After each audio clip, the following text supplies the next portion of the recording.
And we're on air. Hello, everybody. Does anyone feel like linking out the link to the group for the things and stuff? It already happened. They already happened. All right, cool. Ah. So, when we last left our party, everyone was getting wasted, dolls, minus Lunar, who was not feeling well, allegedly, at home, or at the mansion of the mayor, Pierre Nadeau. So the party had quite the adventure, and saving the day in the past when they visited Valera, the fortune teller who somehow was able to transport the minds of our party minus Choose to 100 years ago when the final instance of the war happened, and they were able to defeat a corrupted behemoth, and they were also able to save the city as it was falling, and Choose was able to save our heroes. Good job, Choose. Ellie was able to save the day as well. Good job, Ellie. Who's a good girl? Yeah, so we have our party. They're just getting a little tipsy on Dimwit apple cider, and developing minute problems with alcoholism. Problems? I don't have a problem. More like solutions, right? Yes. Get it? Because it's a science. Yeah, because yeah, I got, yeah, cool.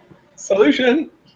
Okay, so we find our party. We have found our party, and they're a little tipsy, and they're stumbling back to the mayor's mansion where Lunar is just chilling out. And you guys arrive to the mansion. You're kind of stumbling a little bit. Everyone's feeling super happy and chill, and you guys open the door. You find a very short man, and that's the mayor, and he looks a little upset. And so he looks at all of you, and he kind of just, well, I suppose I should probably ask, what brought you to Trerio? It didn't dawn on me that it might be important. And so he invites everyone into the breakfast room, which is now, it's about like late lunch, and the chef who last time had to spend hours and hours trying to clean up the oh, that was from the earthquake, right? So it had to clean up from the earthquake. Shit. Okay. So they've kind of cleaned up. The chef has prepared a very small meal on account of having to spend all their day trying to clean up the mess that was made from the earthquake. I actually kind of forgot that we had mentioned the earthquake. Super duper.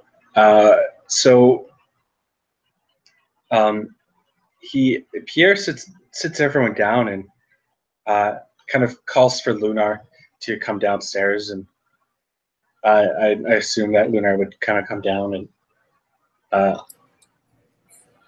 grace everyone with their presence. Does this staircase have a railing? Oh yeah, you can totally slide down it. Okay, yeah, that's how I would like to enter the room, please. I would like to slide down. It's one of those ones that are like it's kind of like a curling staircase. So like you sit down and you go woo, and you fly straight into. Can I be playing while doing this? Yeah, absolutely. And Thank you. So it'll be a performance check though. Let's see how that goes. Yeah, that's just what I was about to do.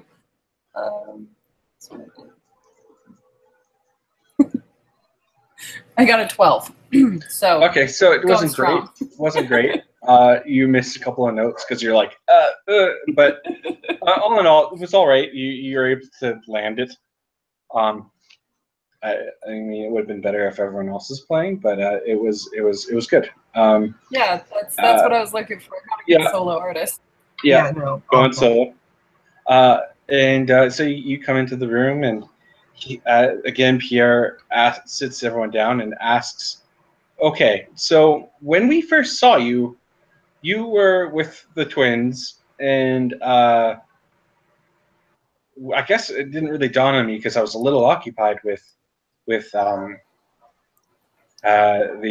cabal that I never really even thought to ask, where did you guys come from? We don't have records of you coming into town." That's a good question.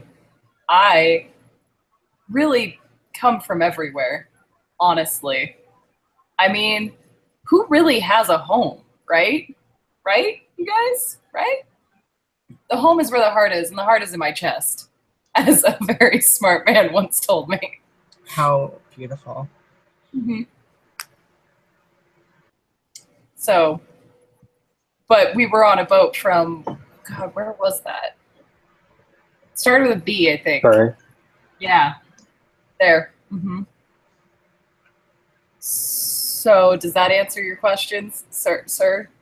Now that I've covered everyone's backstory, you're all welcome. See, we don't have any.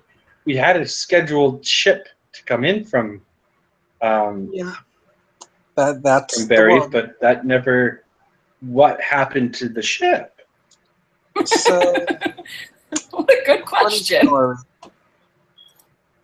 I'm sure that you've heard of Archweaver Gomeo. Of course, Gomeo is very well known here. Turns out he's a douchebag. Though That's a nice way to put it. That's a very big claim to be making. Gomeo has been a very big part of the Senate for a very long time. He has been the head of the schools. You know how they say, don't meet your heroes. Yeah, I mean, but his name's Gomeo, so how seriously can we take him? Like, I think someone made a mistake there. So what you're saying is Gomeo stopped the ship from coming in? What in a matter of speaking, yeah. One nice way to put it. Potatoes, face, Gomeo, mad, storm, explode. What the raccoon said. Well put, small cat. In short, he summoned a storm that destroyed the ship because he was angry. And then, remember how you said you met us with the Cabal? Well, apparently they were sent to make sure that no one from the ship, made it back. And look, we lost like a fan favorite in that first episode, okay? She says completely in character.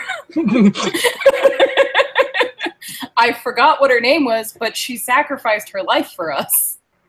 And that was really nice. Gary? God. Oh. No, she. But, Jameson. I mean, Jameson, yeah, but I was going to say, like, if that's what Gary wants to do with his life, or her life, then good for Gary. Good for Gary. But no, yeah, Jameson. Like the alcohol. Yeah. She went down smooth. You don't know Jameson. I'm sorry, thaumaturgy rim shot. Look, these are very serious claims to be making. You're saying that Gomeo brought down that ship? Yeah. We're not saying it. There was plenty of very valuable items on that ship. And three crew members, we don't really count Jesse, who didn't make it. Yeah. Ow. We need to inform the Senate. We need to inform the Senate that you guys are dicks about Jesse? Fuck. Yeah, we gotta really let people know that. You should. I'm gonna let people. That's my new bardic song. God damn it. So, in character, Stumbleduck is gonna say, should we have someone else be the spokesperson in this little party? I nominate the cat. Yeah, so far the cat's been doing real well. Yeah. Wait, it's a dog. I Don't screw you. wouldn't dare let any one of you speak to the Senate. I'm sorry. I'm also sorry, sir. I'm going to have. I wish I could go, but I unfortunately have 2 festivals to be in charge of, and a housing dispute that I need to take care of. So you will be taken to the Senate with my captain of the guard. Her name is Nami, and she will be your eyes, your ears, and hopefully your mouths Question. while you're How in good is Citadel. she at drawing? Like, on a scale of 1 to 10? 10. She's an archer. Wow. Look at that. Wow. I appreciated that. I also Thank you. appreciate it, but god damn it. Okay, that's Oh, we have a request for Regi to be named after a character. Done. Regi. Oh my god. Actually, that's perfect. I got it. All right. I had put out a tweet asking for names for NPCs. Regi's a bard. Regi will be a bard. we probably do need a bard in this game, so We don't have any. Oh my god. A really good one. So I got some pretty cool messages actually. So okay, well actually just 2 really good ones. One is from Ben, and it says Cassie Bonisa, the half insane gnome wizard. Whoa. Cool. That's going in there.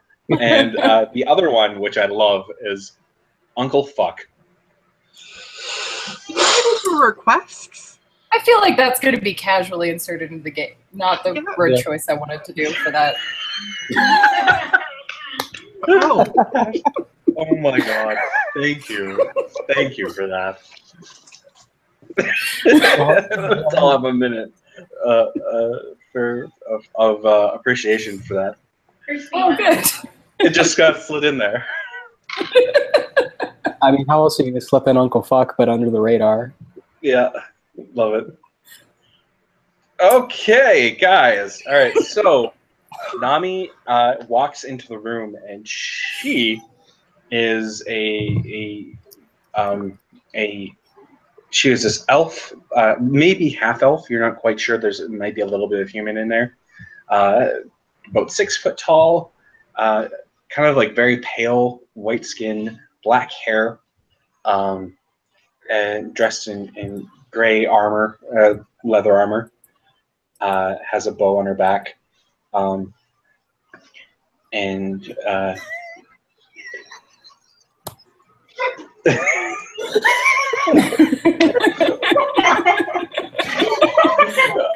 oh my god! So, guys, for the viewers at home, you will actually find at a couple points that we will start laughing, and that is purely a joke on for us. I'm sorry. If you were to subscribe, you'd be able to find out when we do these, and then you can actually be part of the magic that happens as it gathers. So, thank you for the lulls. That one was because of Nicole. So yeah, Nami introduces herself. She says, "Hello, I am the captain of the guard here in Trerio. I will be doing my best to represent our city and at the Senate. I hope you guys don't make asses of yourselves. This is going to be a very rocky trip for us. We're not in necessarily the the best of friends in the Senate. We try to remain neutral and everything. We try to remain separate. We kind of Switzerland ourselves. And we may not have a ton of allies going into this, but we need to tell the Senate what you guys have found. We will be leaving tomorrow morning as the sun comes up, and no later than when the second sun comes up. Question: do we have, like, besides us, do we have any other proof to support our claims? No, you don't. Oh, yeah, no, it's probably gonna be fine. No, It's gonna be fine. Yeah, It's gonna be great. it's fine. I mean, who wouldn't trust the word of, like, a random group of people traveling around with a talking? I think if we let the dumpster dog talk, then we should be smooth sailing. Look, I mean, it's to be fine. Look, fair- cards are very persuasive. I got this. I see. I wouldn't understand. I'm just a fighter. I use my fists to talk. Exactly. Mhm.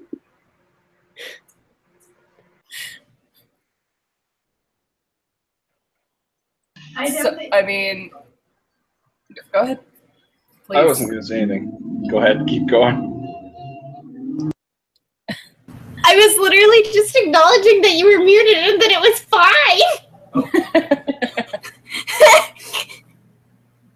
Oh, man. Well, honestly, I'm thinking, could we sneak out in the middle of the night to try and find, I don't know, a way out of this? Because I don't want to go to court. I've been to court and I don't want to go back.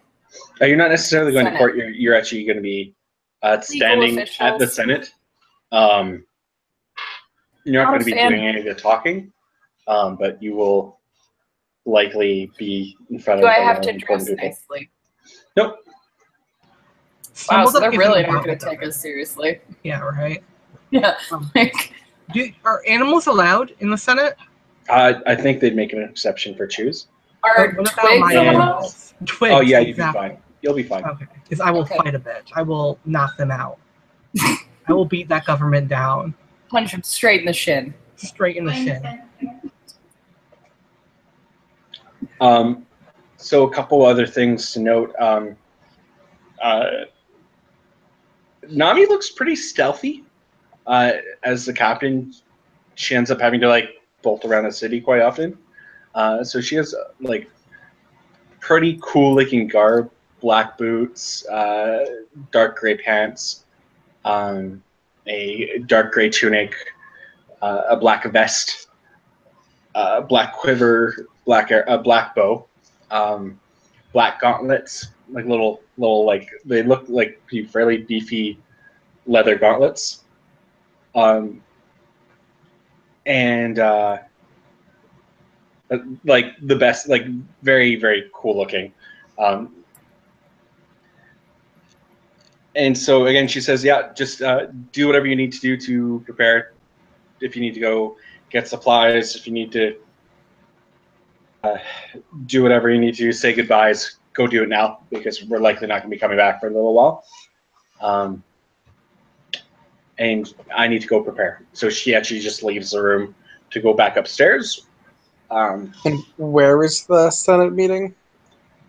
So you guys would all know the Senate is generally held. The Senate is a very large building within Citadel.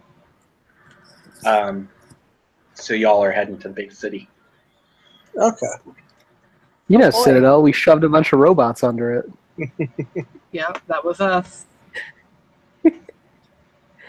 Yes, that was all of us together. Wait, no. Yeah. We all participated in this. Yeah, we all piloted robots. Yeah. Yeah. We Can all saved the city. Can I Yeah. silently just high five Choose a little, just like And Choose We all and Lunar use giant- just shoot like a meaningful glance. And this is also a thing that we shouldn't say out loud to other people because they'll think we're crazy.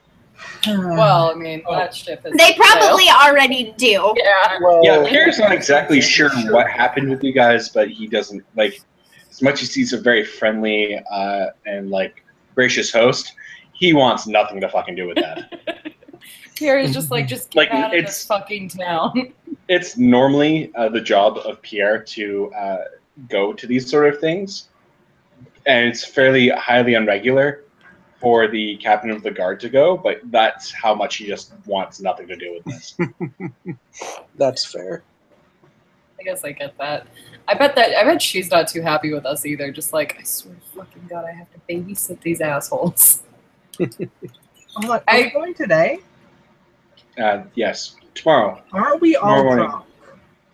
Yeah, you're all a little tipsy still. That's why you're going tomorrow morning at the crack of dawn. Crack of first dawn.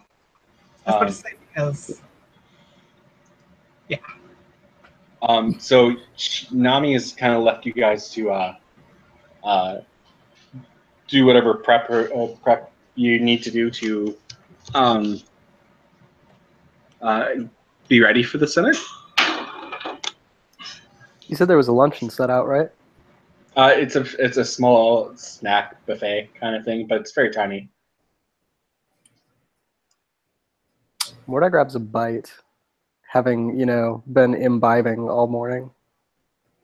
Yeah, totally. You guys can eat a little bit. There's a generally like a portion for each of you. I wouldn't call it a buffet or anything, but it's like there's assortment of food for you, enough to kind of get you all through the day, kind of thing. Okay. I would like to Choose slide what's- my. I was gonna say I'd like to slide my serving to choose, just because I'm not about it. Not about it right now. I'm too Choose grumpy to literally eat. hops on top of the table and just starts eating from both of our plates now, Okay. I suppose. classy.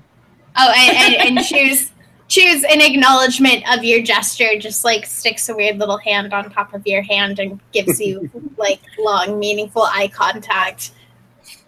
So like the best way to get close to choose is just feeding you. Cool. That's Yeah, exactly. simple.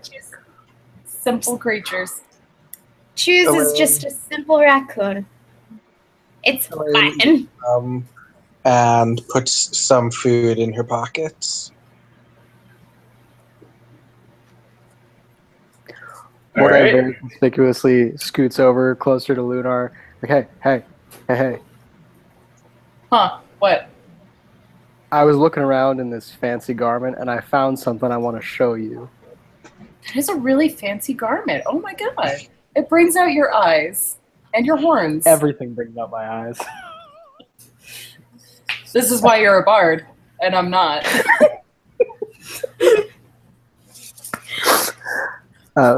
Morda takes out the shit. What did you call it? Tin whistle. Whistle? The old bardic tin whistle. Tin whistle. Yeah. Right. Okay, What do you cool. make of this? Well, honestly, it looks like a tin whistle. So So you're gonna probably want to make I guess that'd be a perception check. So you kind of see what the fuck it is. I gotta watch my language. Jeez. Right, there could be children Ellie, watching cover for your- us. Jeez. Yeah. Okay, Christ. hold on. Yeah. We have an audience now. We're Yeah. getting We have. famous. Who is the one viewer? I think it's Raging. That's Regi. Is that Chiarigi? Yeah, and Oh my so gosh, that's so exciting. let's try not to swear in front of her because she's so pure. Oh yeah. Very pure. I got a very 23 for perception. Yeah, so you recognize this as like it's kind of like a folk legends wet dream. Or it's That it's is literally what I want to say out loud. Is Yeah. holy shit! This is a folk legends wet dream. or rather a bardic's wet dream essentially. I want to say both. Yeah. Mhm. So yeah, you know this to be you know this to be the sorry, my sound's loading. To be a pretty cool,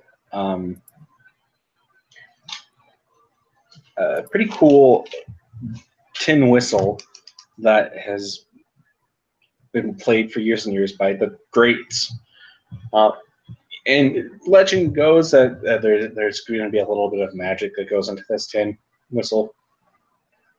You're not exactly sure what it is, but you know that there's something. How do you say this? There's something to this whistle that just reeks of greatness. Okay, one, I just want to list off a bunch of made-up band names. Holy shit, this is the same fucking whistle that Parumptu had, that fucking Iron Death Claw had, and this is the same whistle as my roommate walked out, which is a great band. And holy shit, they all use this whistle. It's got this certain thing to it. I don't know what it is, man, but it's fucking good. Like, this is a good goddamn whistle. Where did you said you just found it in a pocket? Yeah, it was just in there. Okay, yeah, as magical whistles tend to be. You're right. That is what happens. Cool. Yeah. No, there's something good about this whistle. Why do you ask? Well, you know, I tell you what, since you didn't get to come with us, why don't you have it? Oh. Yeah, I would love that. I would love that. Does this whistle, I have never seen a tin whistle, but I'm going to Google it really quick as a side note. Let's see if I can find one. Mordai takes out his wooden gold-colored whistle. Oh, it looks like a recorder. It looks like a recorder, but yeah. Okay. It looks like an Irish whistle, but it's Irish whistle? Yeah, that's what their origin is from.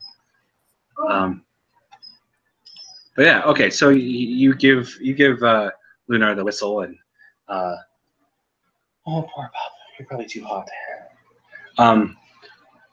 And yeah. So what do you guys do? Where do you guys go? Do you guys just hang out here? Do you guys go get some shit to go visit Poe? Do you guys try to figure out what happened? Yeah, go for it. Yeah, okay. I'm gonna do just a. I rolled a 20 on the performance, so I got a 27. Yeah. Okay. So like, when you play, it just sounds like almost like a whole symphony is playing, and everyone, even like out of earshot, is just magically drawn to you, and they're just kind of coming towards like the room, and like so the chef walks in, Pierre walks in a little bit more because he was about to leave. Even Nami, who was not even supposed to be part of the scene after this point, walks back in. It's like, what's going on? And then you have like people outside who aren't even part of the story, who I'm now having to make up, are walking in, and you have like the baker in town. He walks in. He's got like his little tray as always. Yeah. Yeah. And he's always just got like a tray of bread, like little cookies almost, and he's just walking around handing them out to people just because he's just like, hey, this is a great show. Everyone here, have some cookies. And like that's almost like in the 30 seconds that you play, or however long you play, and like you've amassed about 15 people or 20 people or so who've walked into the room, who are just mystified by this amazing symphony-esque whistle that you've just played. I mean, I would like to put my hat, or what, do I have a bag? I think, yeah, I would like to put that down for tips, please. Yeah, okay. Yeah, all right. Let's see here.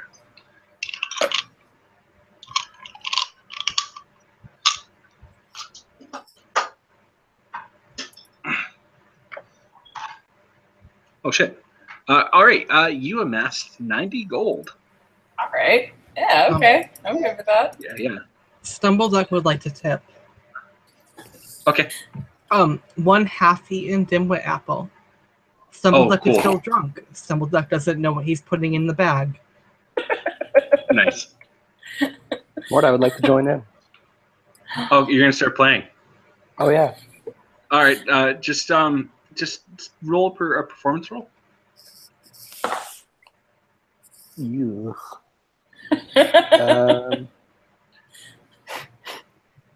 Yes, that was exactly what it sounded like. 13. Okay, that's not too bad. Like you're like kind of taken back by the amount of like instruments that sounds like it's coming out of this thing. So you're like kind of trying to drum, but you're like kind of offbeat a little bit because you're Trying to like, follow all of it. where am I coming in? Because it's just so like, holy shit. Yeah, but like people start playing and more people have started to throw in some money and you get an additional 15 gold in there.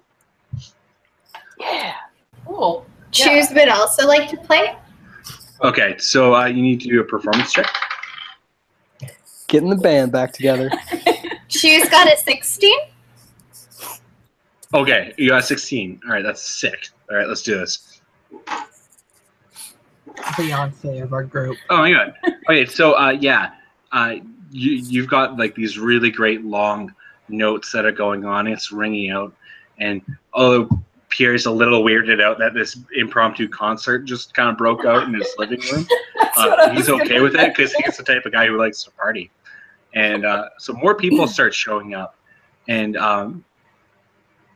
you notice you actually get this person in a red kind of like you notice as you guys are playing, this person who is wearing a red hood and a very large blue dress walks in and tips you 100 gold. And as you guys are playing, she's watching for a little bit, and then she pulls back her head, or her head, her hood, and she's got long black, like kind of curly hair, and she actually begins to sing herself.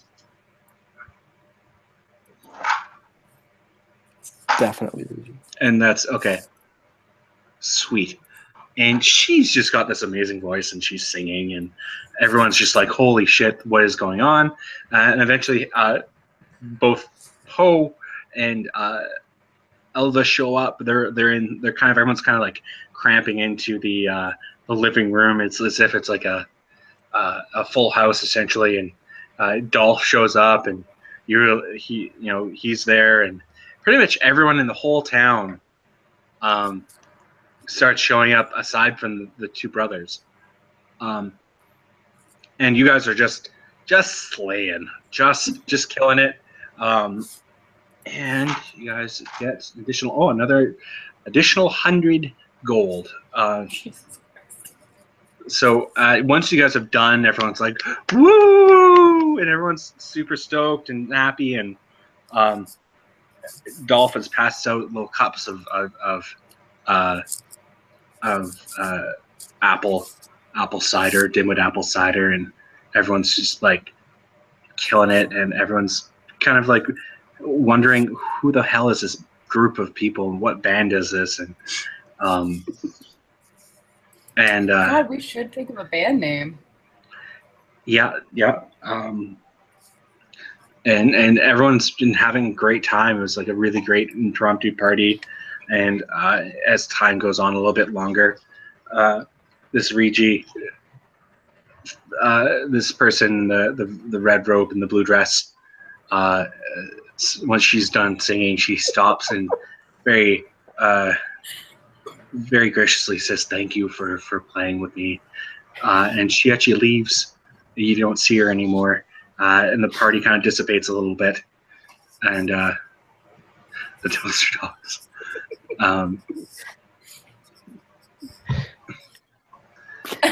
Tensions are oh my god.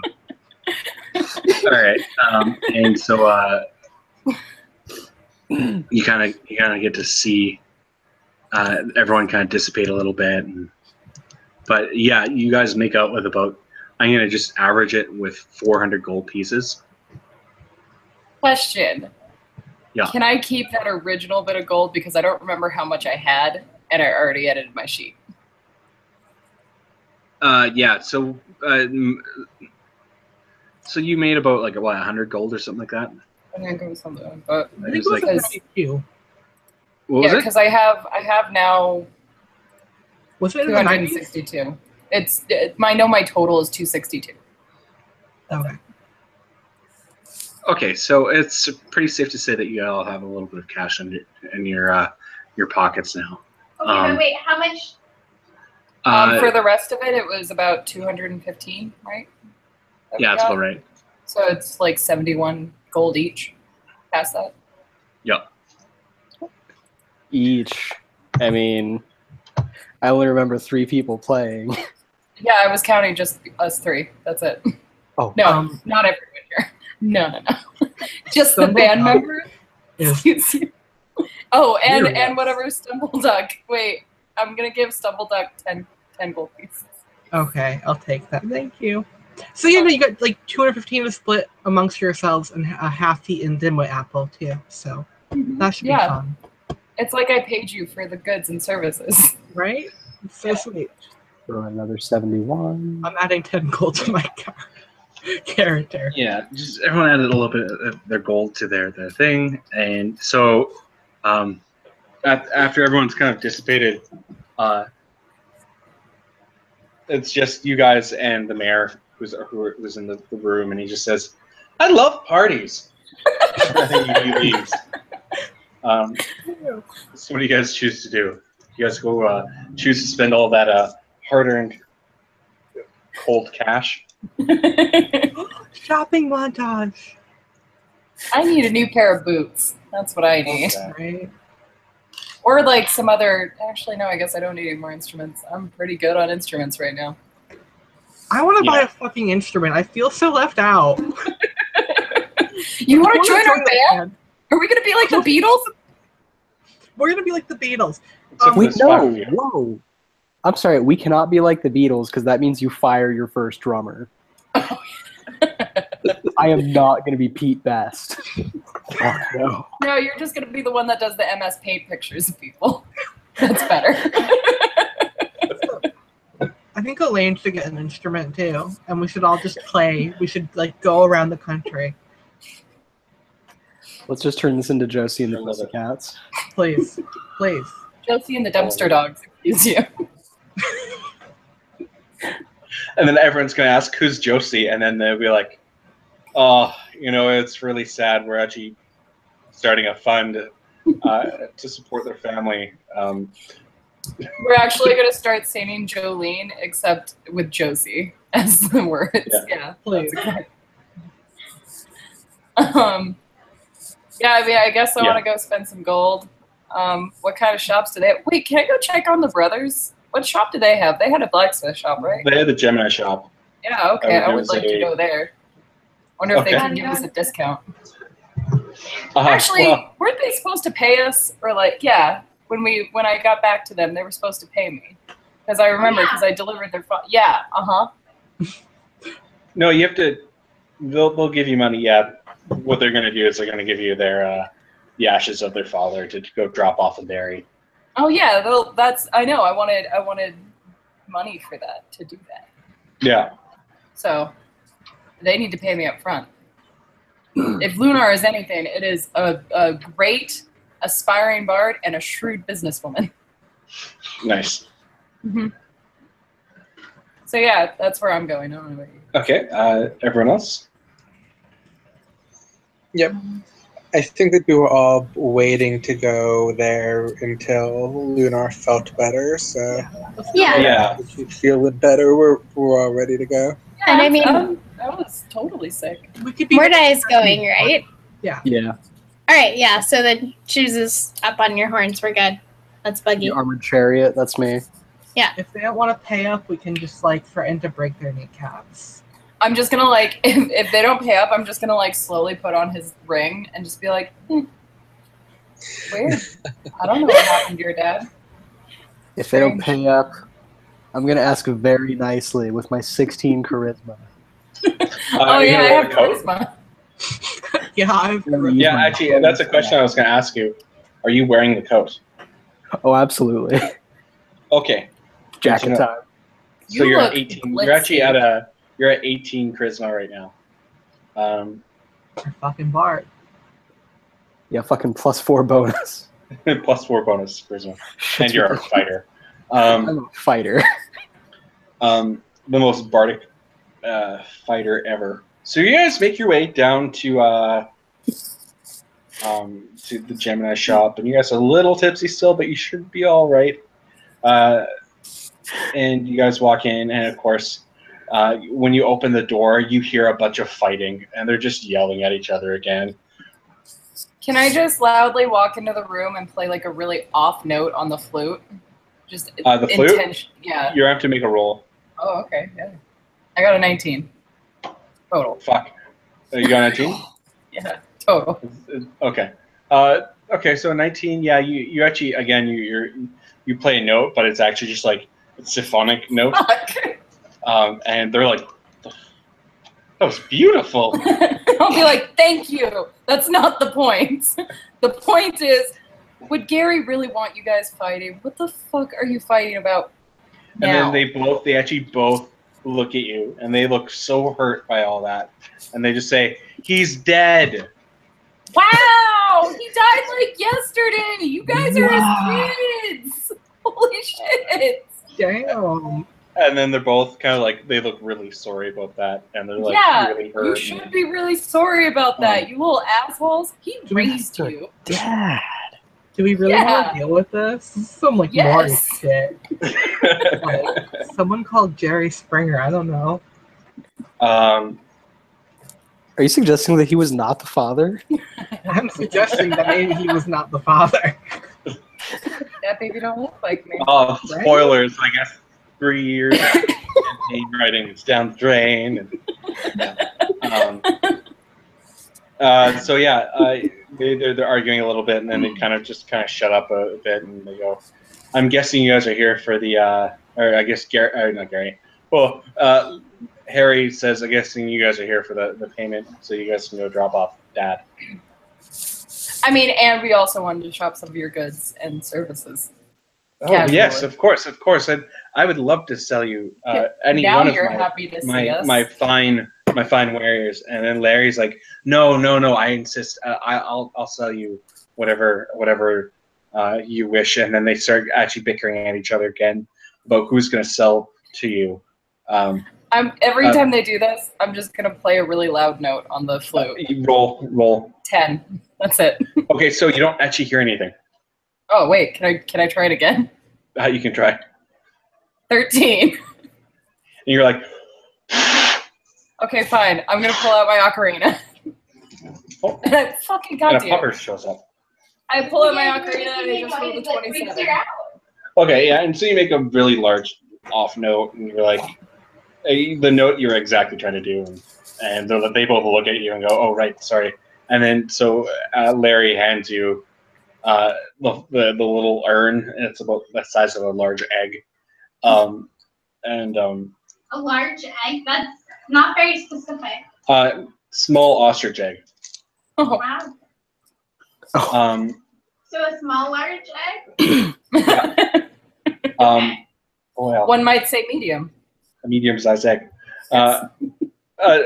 Large in terms of what you're normally used to for eggs, but it's about an ostrich egg, and you are given. What are you given? You are given. I mean, but there's usually like way more people left than a small ostrich egg size. So what happened to the rest of him? He was a very frail, skinny man. Yeah, very frail. No, they kept the rest of it. They wanted to like scatter his ashes and bury. Roll around in it. Yeah. And then the other one hands you 100 gold. Cool. So, what kind of goods do they have? Okay, so as you guys saw the first time you guys walked into the shop,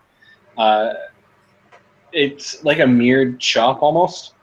There's two sides of the shop.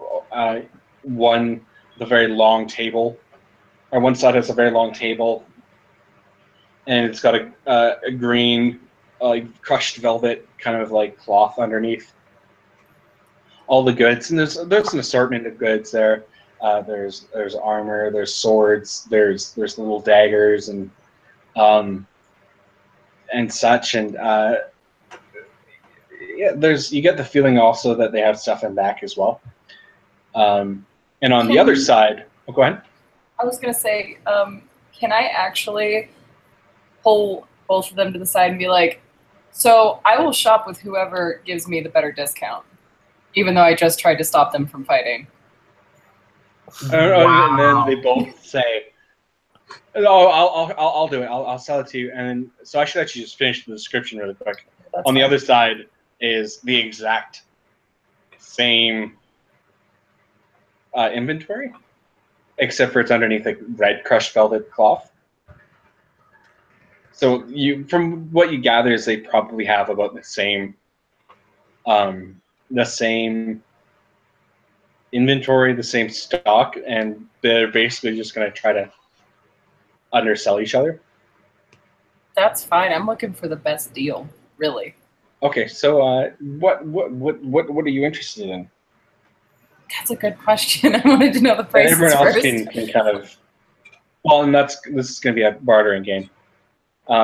Everyone else can kind of say what they're interested in. If Lunar wants to go first or what have you. Oh, wait a second. Just ask, and I'll tell you what they have. Alcoholic beverages. Okay, so you see a couple of vials. A couple of vials that are small. They have one has a plum on it. Another one has a raspberry on it. Another one has a fruit you're not exactly sure. And it's funny because like you thought you knew all of the fruits, but you see this one and it looks like a half moon. I want that but one. it's blue. Want it. Okay, so you ask, which brother do you ask, Oh, Larry or Harry? God, they're so similar. Larry. Oh yes, that is. Let me look at my book here.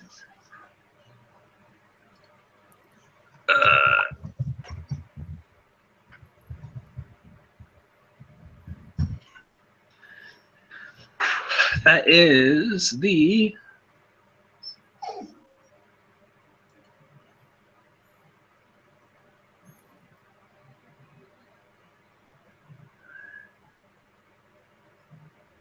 That is the ice cherry wine. It's a very thick dessert wine, and it's very delicious. A lot of people like to eat it after dinner, or drink it after dinner. I actually don't know quite what else it does. It's kind of a rarity here, so we don't normally drink it. But I think I could part with it for about 100 gold. And it's at that point. Oh yeah. Harry says, "I'll sell you mine for 98." Well, boys. I only have 52 gold pieces, so. So you have to make a persuasion check. Fucking deal. Is this my? Yes, it is. Okay. 8.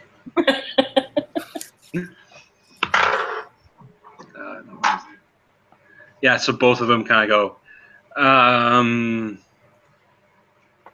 Okay, Yeah, can I step I'm in? sorry. Yeah. Can I step in and be like, okay, I can pay for my friend, but like, you're gonna have to, give me a different estimate, because I have money. I just, I don't know if it's worth it to me, and I want to give you my money, but Well, I Larry says, I can do maybe 90. 90 is probably the lowest I'll go.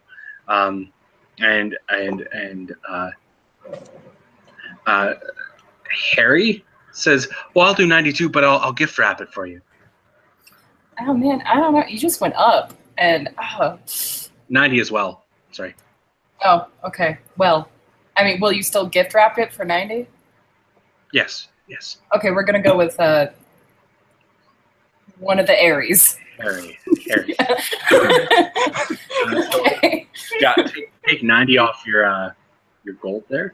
Okay. And so you have, and you're giving Stumble the ice cherry wine. Mm-hmm. Okay. Stumble is not a cruel little florist gnome. Stumble is gonna give dear old pal Lunar here a bottle of dimwit cider. As a trade.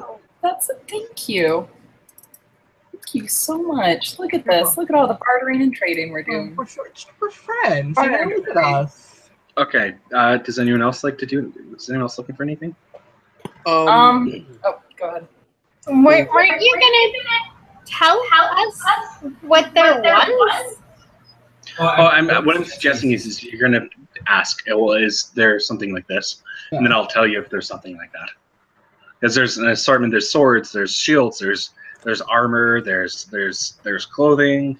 There's wines and spirits and what looks to be spells, potions, and they're also they have a sign that says "willing to buy." And Okay. yeah, they actually have Smirnoff Ice. Thank God. They're not. It's not. Smirnoff Ice is not necessarily something that's meant to be like bought to drink. Smirnoff Ice is actually intended to, like, the intention to buy it is to give it to someone to ice them. What terminology of ice are we looking for? Because is it like the old side, like gangster, like I'm gonna ice them? No, it's to Smirnoff Ice them. No, I'm not gonna kill people. I always leave a Smirnoff Ice in their front door. That's my Smirnoff calling Ice card. If for the viewers at home, to Smirnoff Ice someone is to leave Smirnoff Ice for someone in a place they wouldn't expect, and so when they find it, they have to chug it. That is what it's called, to Smirnoff Ice someone. To ice someone. I've learned something today. What a horrible thing for tattoo artists to do to one another at a tattoo convention. Possibly the worst time to drink. Anyway. Go Is ahead. there a particular order to how we're doing this, gang, or are we just kind of going for it? We're shopping. Roll initiative. Yeah, let's roll initiative for this. So I had some pretty good knuckle cracking there. Then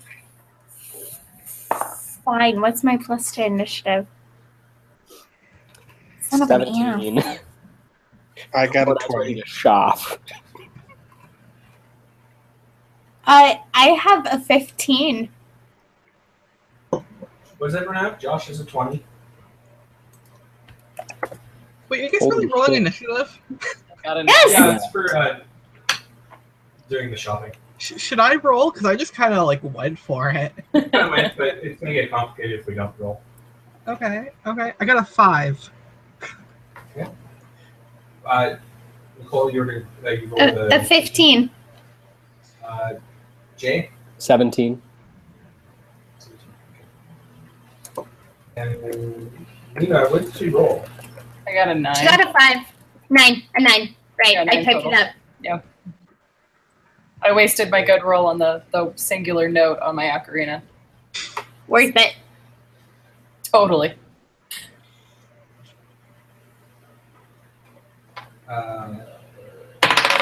Nina, what'd you roll there, Addie? Oh, I got a 5. All right, so Josh. Yes. Roll. Okay. It surprises no one that Elaine is a nerd, So she's going to ask about the books. Okay. So yeah, again, you have pretty much two of everything. You see an assortment of old textbooks that look like they have like a few symbols that you recognize that you think that might be old textbooks, like school textbooks. And you have a book on what do we have here?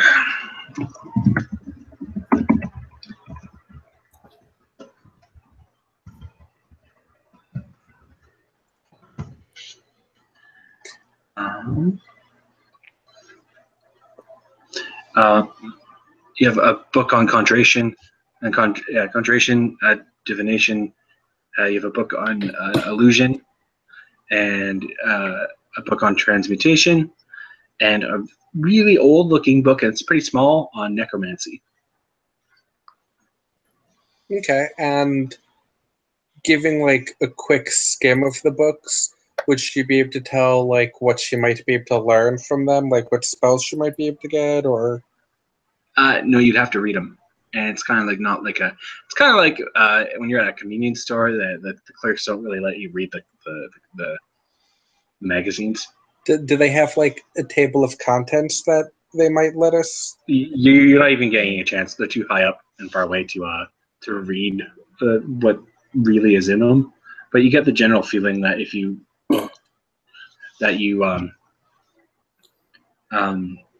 read one of them, you might learn something that you may be able to use in your spell book, or not your spell book, but your spells that that you normally wouldn't be able to. Okay.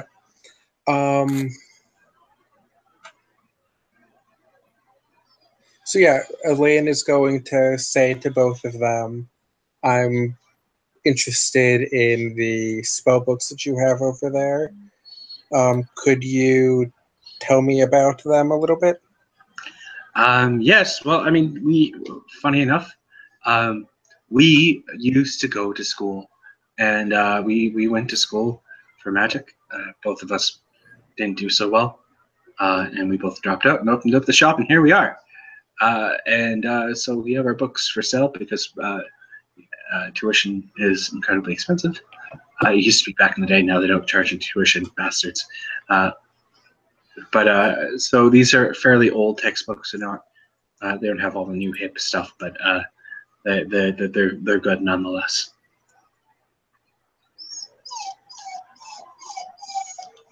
Okay, and do they all cost about the same, or do they cost different amounts per each book? Actually, how much do you have? What are you looking?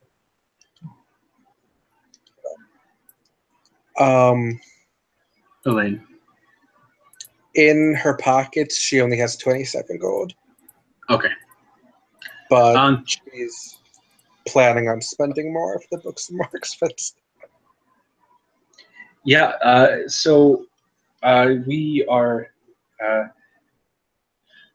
we're pretty firm on these prices. They're about 300 each. 300. Unless you have something you'd be willing to trade for it. I don't know if we could do anything less. And both of you are saying 300?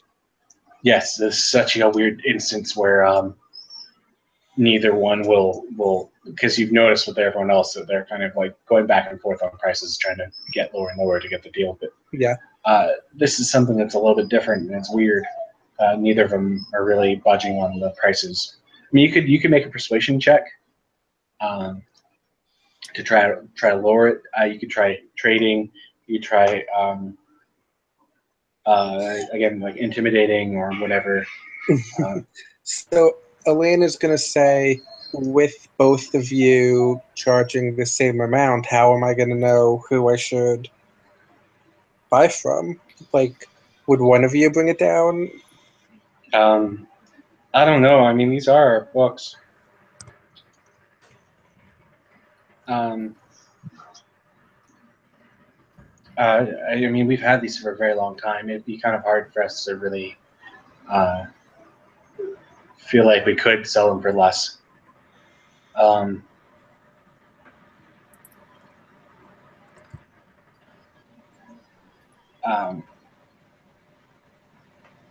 Yeah, again, if you're gonna want to try getting it lowered, or like do anything, you're gonna have to make a persuasion check on this.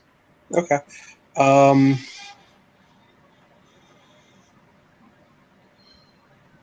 Question.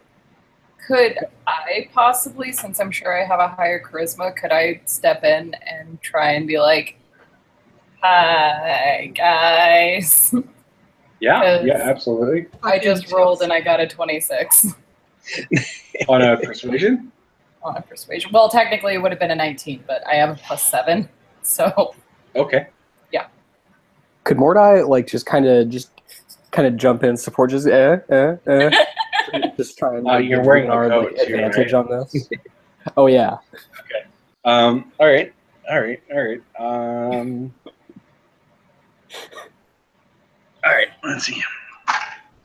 Side Oh, note, fuck. I want my squirrel to just like kind of walk up behind and do like a vein of white on Elaine, like.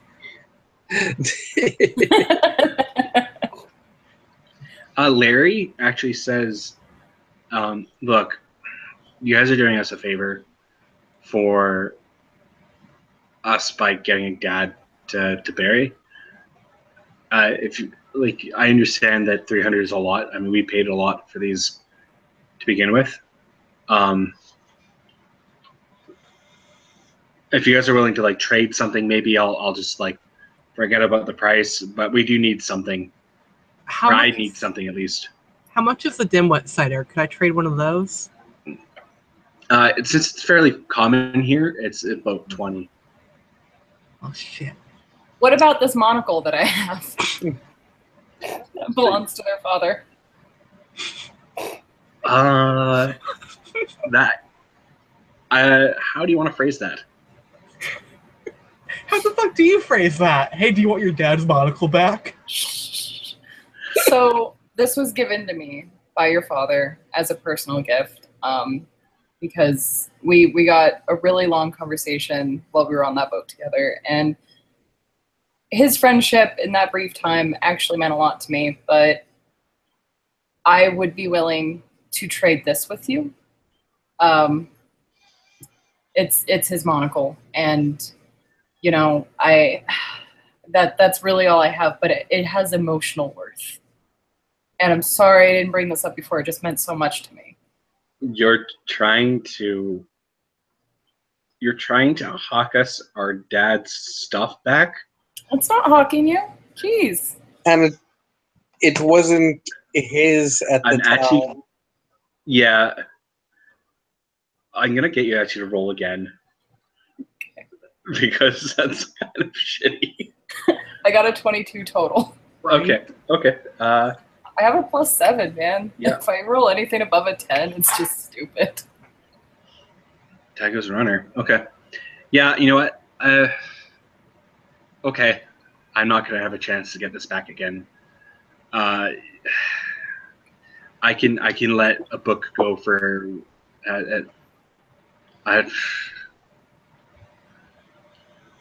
I could let a book go for one book for the monocle. Okay. I will take you up on that. So, Elaine, go ahead and choose a book. Elaine, did you just want one book? Yeah. Okay. Could you tell me which schools of magic there were? There was divination, conjuring, necromancy. Yeah, there was one on conjuration, divination. I think there was enchantment, if I'm not mistaken, illusion, necromancy, and transmutation. Okay, so pretty much all of the... Almost all of them. Okay.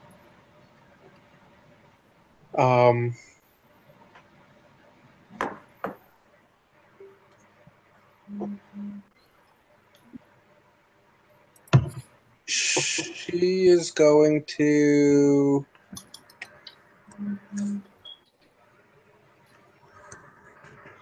pick transmutation. Transmutation, okay. So he pulls that down from the shelf, and it's very dusty. And And question. yeah. Based on her knowledge of the schooling and all of that, would she have an idea of how much they might have paid for it back in the day? They are literally breaking even.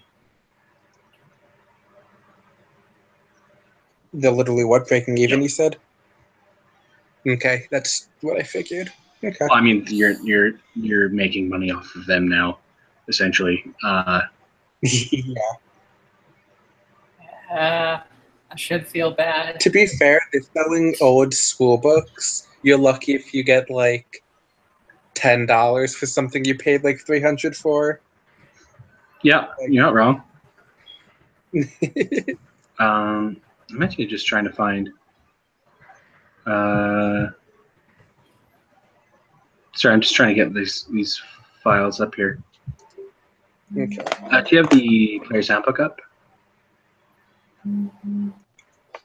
Yes. I want you to pick one.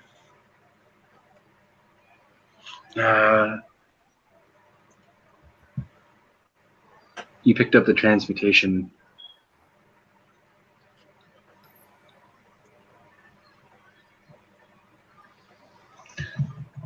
Now, what spells do you have? Level 1 spells or cantrips. Level 1. I have Identify, Magic Missile, Charm Person, Featherfall, Sleep, Find Familiar, Disguise Self, and Comprehend Languages. Okay.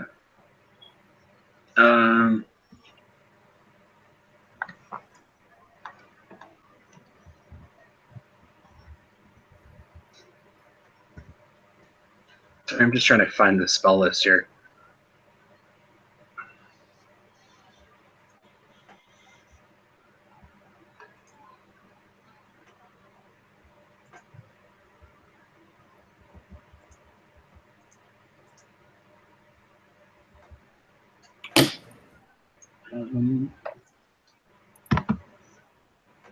You are able to normally have this up, but I lost all my tabs.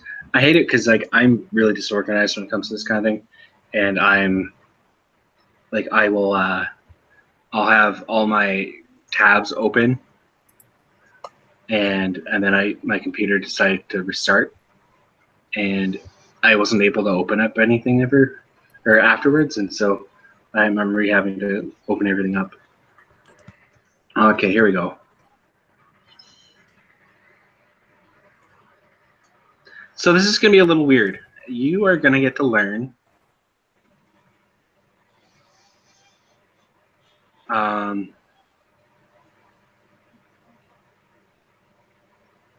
it's a book on transmutation. But you're actually going to you learn a lot from it, and you're actually going to get to learn one first level druid spell. Ooh, that's cool. Making me fucking useless. Okay. And I could pick any druid spell, I guess. Yeah. Do you want to go through mine to make sure you don't pick one of mine? You have all of them. Oh, you're right. You are making me fucking useless. Never mind. You're talking Well, to a two-barred party, okay? And is this I fit right in. specifically one transmutation druid spell or any druid spell? Let's just do one druid spell. Okay. Oh yeah, actually, you know what? I'm gonna retcon that.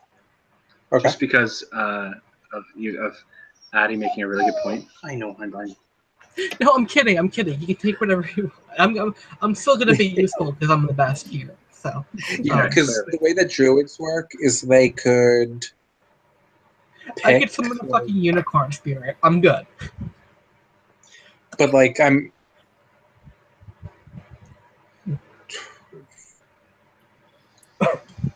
But yeah, if you I can want me say, to let's pick one just of a for the different sake of the group, you're gonna, instead of a first level druid spell, you're gonna learn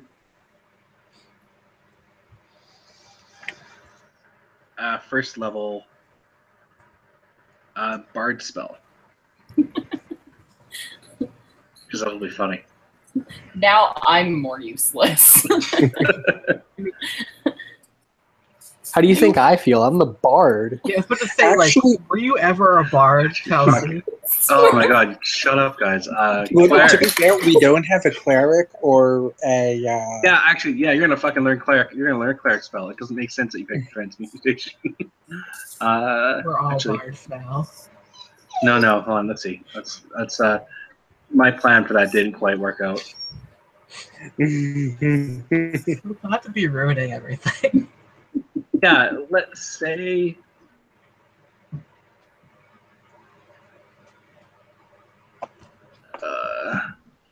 Yeah, let's just say you get to learn one first level transmutation spell of your choice. Okay, and transmutation from any list. Any list. Okay, could I get back to you on that? Okay.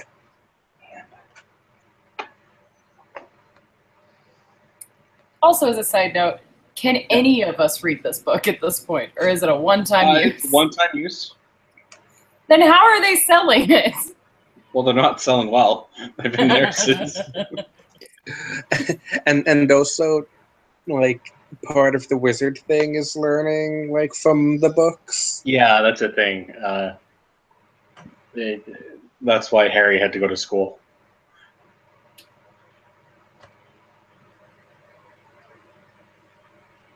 Mr. Potter.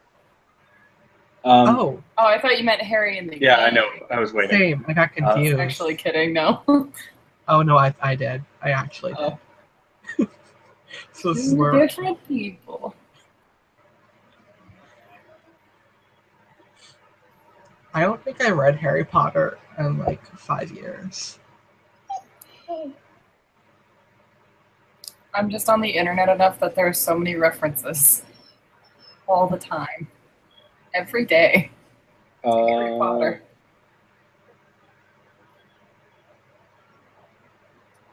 Okay. So is there anything else you'd like to try to do? Would you like to buy another book? No, I think that I'll just look over my one book for now. Okay. All right. That then goes to Mordai. What would you like to find? Well, there are two things I'm looking for. The first is the most important. I thought I finally had my shot to jump in the kitchen, and I got shot down by some French asshole. So while we're on the road, I'm hoping I can, make up for lost time. Do you have some, camping cooking tools, nice skillets, some tongs? So you already, in your kind of cooking gear, you already have kind of like the basics. You have a frying pan. I'm telling you this. You like I'm saying it. So you're never gonna have to worry about like food in this campaign. The only person who's really gonna worry about it is Choose, because Choose. You're going to yeah. So you have like a frying pan, which works as a griddle.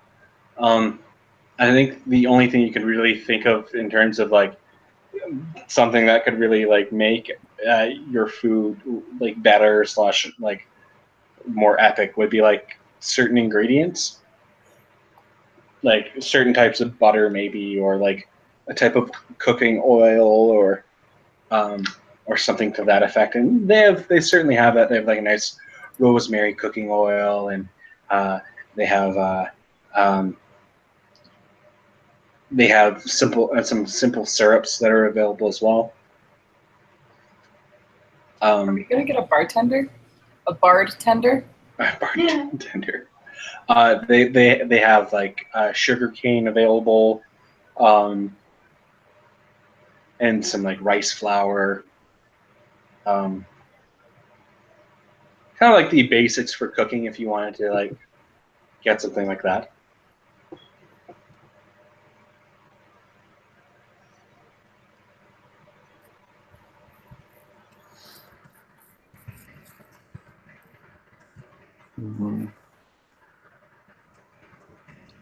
Because see, I know we don't have to worry about food, but yes, exactly. Like, are you speaking as Jay or are you speaking as Mordai? I'm getting confused here. Yes. Okay. All right. Where does one end and the other begin, really? I fucking... I'm almost out of line.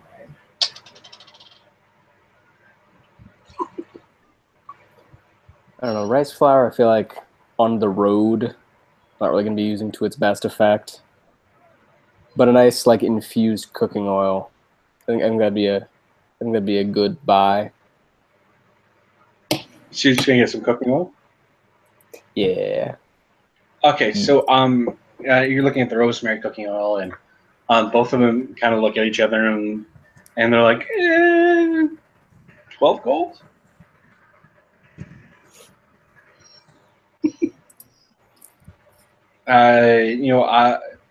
I'll throw in some blueberry syrup in there too if you want. It says Larry. For 12 if you'll be willing to do 12. Deal. All right. So add into your inventory blueberry syrup and a flask of rosemary oil.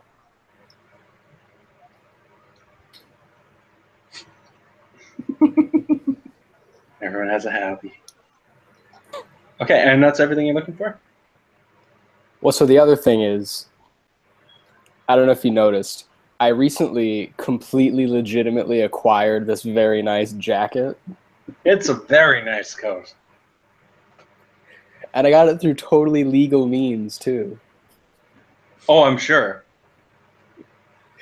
But the thing is, a really nice jacket needs a really nice hat to go with it. That's what I was thinking of buying. You wanted to buy a hat. Okay. Well, they have an assortment of really nice hats. They have hats that are tall, hats that are wide, hats that are short, hats that are narrow. One that kind of looks like a little fez. One that looks like that shoes can sit on, like a nice little padded spot. That's a good point. You can get like little horn koozies. So you can like set up like a little. How big are your horns? They're like. You can't just ask someone how big their horns are. Oh my god. I think Jay and I can get past that. It's not the first time I've told Russ about my horns. Yeah. So they're a foot almost straight up. A foot? Oh, perfect. Okay, so they curve just slightly. So Larry and Harry put aside their differences for once, and they kind of look at each other, and then they look at you, and then they look at Choose, and then they look at you again, and go, "Wait right there!" And they both run him back, and one's throwing things underneath, they're both looking underneath piles, and they're like they're both in their own corners, and they're throwing shit at each other, not on purpose, but they're just like throwing things behind each other, and they're hitting each other, and they're saying things like, "No, you find the clasp for it. Well, I'll get the net, and it'll be cool. Just hold on, let me look. No, I think it's over there. Do you know if it's did we leave that at home? No." And so after a couple of minutes, they kind of come out, and they hold out a nice golden thread hammock. I knew it.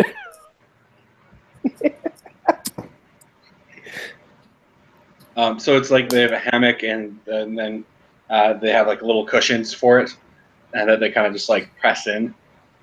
And then they kind of fit you for it, and they kind of just like tie it off properly, and so they kind of look at each other and go, 50 gold? Yeah, 50 gold. 50 gold. I'll steal at twice the price. Sold.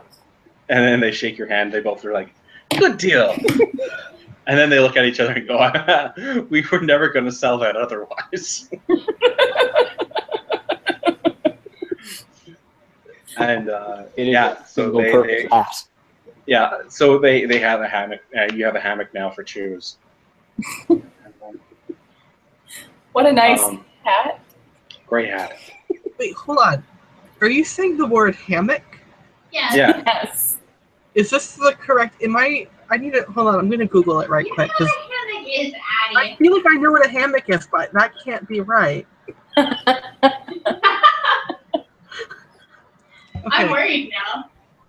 so I'm Not not getting bad. any props. Maybe try looking for a banana hammock. That's what I was thinking this Oh whole wait, time. hold on. No! You're cruel. Oh my God, that is not what that. Nope. Nope. Okay, moving on. It's good swimwear, okay? Keeps you in. God. Ow. Ow. Ow. I've I seen know. things. No, you didn't. It was covered by the fully concealed banana hammock. So God with damn. that, Choose. Do you actually, Jay? Are you looking for anything else? No, that's. I am quite satisfied. Lovely. All right, Choose. It's your turn. So is choosing the hammock now? Yeah, totally. Okay. Yeah, so Choose is just gonna like sit happily in the hammock and talk to both of them from the hammock. Okay. And just goes, sun glasses. Okay. And they both look at you, and they're like, "Aww."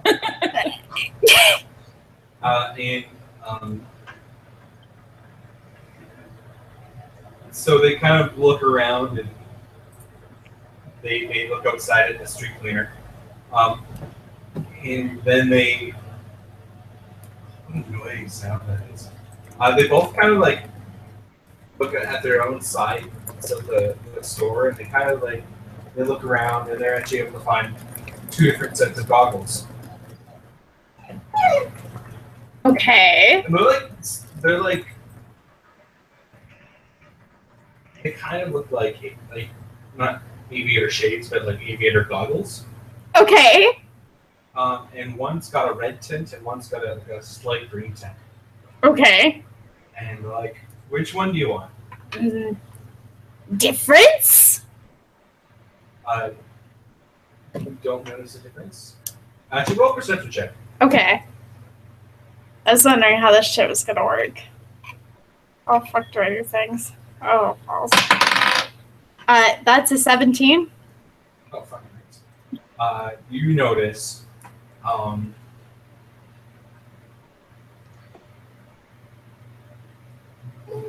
you think that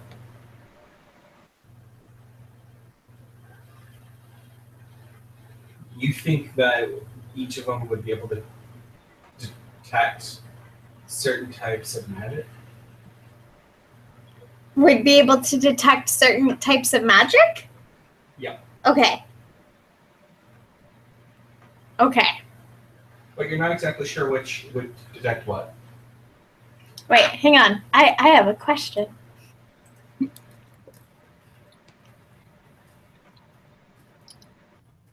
I'm going to Google. Hang on. Oh, great. So apparently, it's widely believed that raccoons are mostly colorblind, but they can see green light. So I guess Choose will take the green ones. All right. All right. So that one's were. I feel like green was Larry, right? Sure. I don't know what that link was, but it's scary looking. Yeah. That frightened. That startled me, actually. That startled me. All right. Yeah. So you'll see they're 25 gold. Okay. Oh my god, there's so much. Okay, well, I'm copying it all. yeah. So 25 gold, and so you kind of just begrudgingly hand more dye. Actually, you hand more dye the money to hand. Yeah, I have to give more dye my bag so more dye can count the money. Because Choose doesn't know how money works. Choose just like shiny things. Okay. Let's see. And so Choose has more dye do that. It takes a while. There's a lot of shit in that bag. That's fair. I do the same thing, honestly. I think we're done.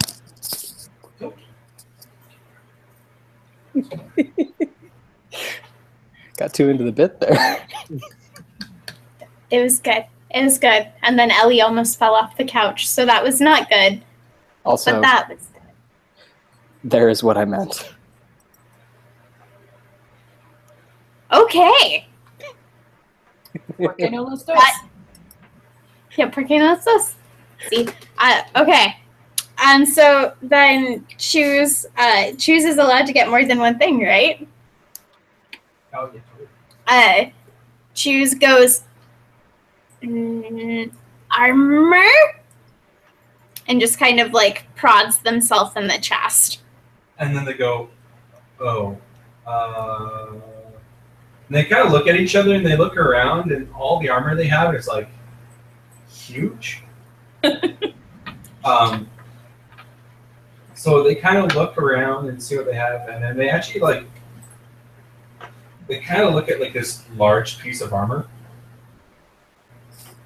that's in multiple like panels. Okay. And they kind of just take it apart and kind of like fabricate you some light armor. Fabulous. That's made out of like several little pieces of a different piece of armor. Okay. And it kind of looks a little bulky on you. But you have like, it works in, it's raccoon shaped. It's raccoon shaped. Yeah. Oh, good. My favorite type of shape. Yeah. And they're like, since we have to take apart a different piece of armor, it's going to cost us about 100. Why?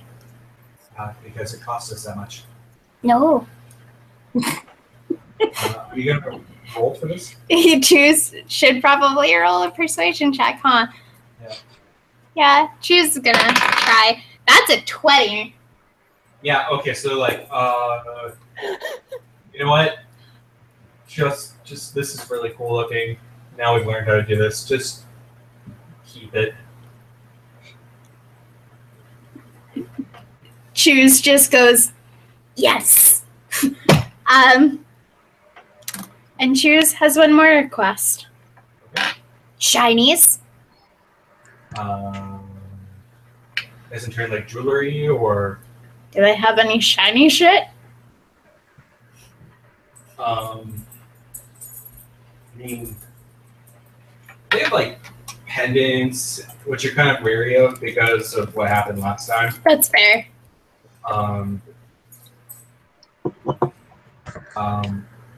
You have a couple of rings that you're not exactly sure what do anything, what they do. That's And they do like a bracelet on you. A bracelet? Well, the rings are just so big. Okay, yeah, I feel you. Okay. Like you have dwarven rings that are like. Oh, yeah. No. That would fit on like your wrist.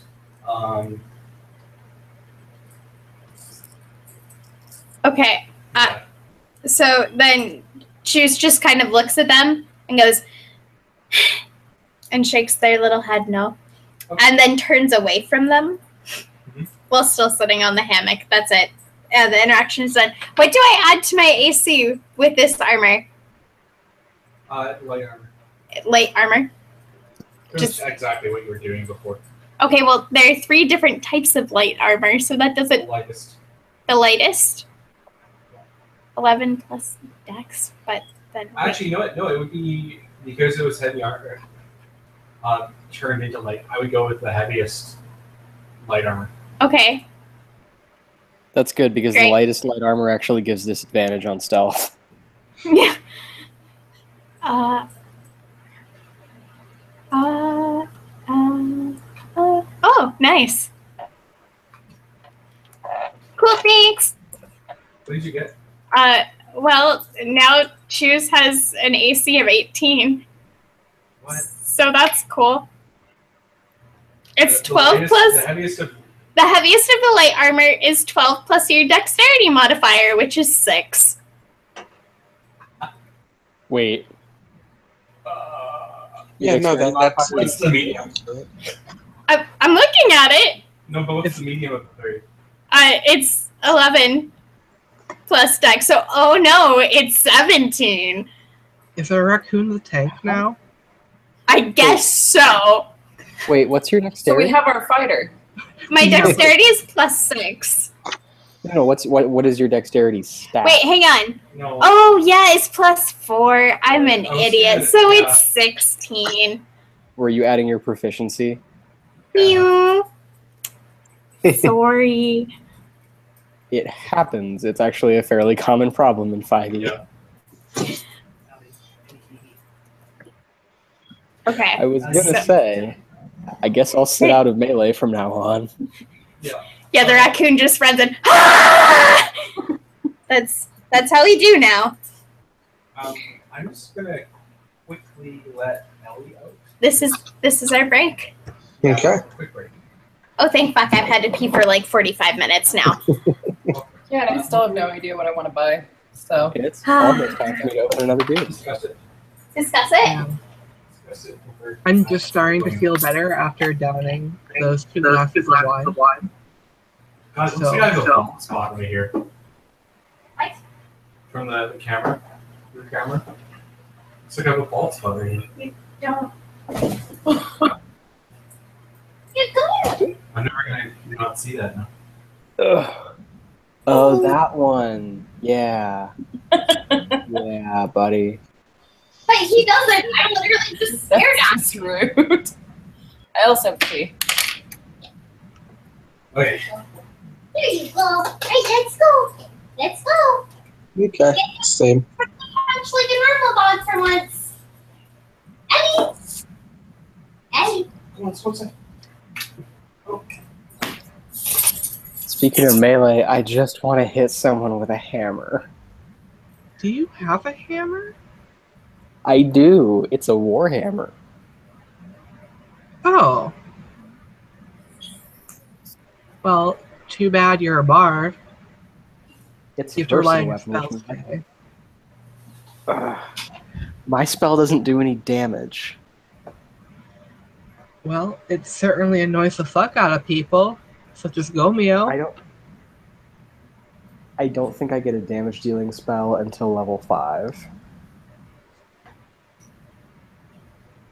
Wait, you get a damage dealing spell for being a fighter? No, I get a damage dealing spell for being a tiefling. Oh, okay, that makes sense. That makes way more sense. I have If you no have clue. to grow up. Huh? Huh? No, what were you saying? I was gonna say I have no clue what I'm gonna buy. I don't really know what I need. At You may not need anything. least from these assholes. They're 100 gold fucking wine bottles.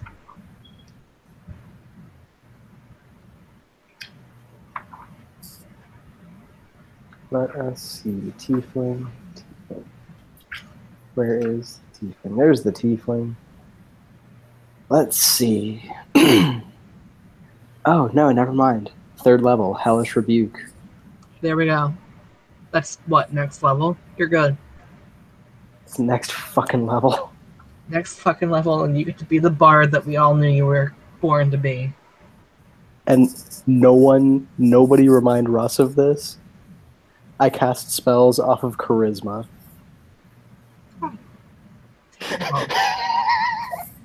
God damn!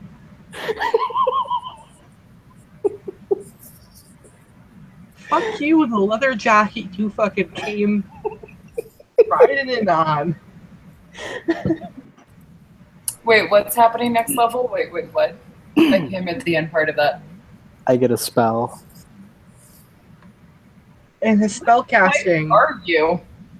Huh? What fighter are you? I'm Right. a tiefling. Okay. I look like my mom fucked the devil, so I get some magic out of it. That's I guess apparently that's fair. based That's off of reasonable. charisma. Casting off of fucking charisma. Which I don't get that one though, because like you look like your mom fucked the devil. So how charismatic can you be? You learn to be pretty charming to get around that.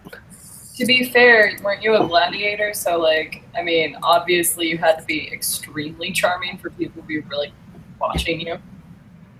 That's actually where the build came from, yeah. Cool. So, yeah, that makes sense. That totally makes sense. Well, here we are. I mean, I also cast spells off of a charisma modifier, but no one's surprised because I play a fucking bard. What? Do you know? Yeah, actually, no. I don't know what I am anymore. I don't fucking know what you are either. Lunar is going through an identity crisis at this point. I think we all are. Kid. I think the raccoon is now our fighter, I feel like. Mm-hmm. I mean, raccoons are scrappy. I want to drink too. I mean, Chelsea, you can just like turn to God and be a cleric. Technically, a lot of the spells that I can get are cleric spells too. You get There we so go. many spells as a fucking bard. There we go. Like it's stupid. I could technically at I think 9th level casting spells, yeah. Which among the list of things is true polymorph. Yes! What does that do? You Turn people into sheep! or turn yourself into things. I could be a dragon. that. I got excited about a sheep. I feel silly. I'll just keep turning shoes into an actual dog.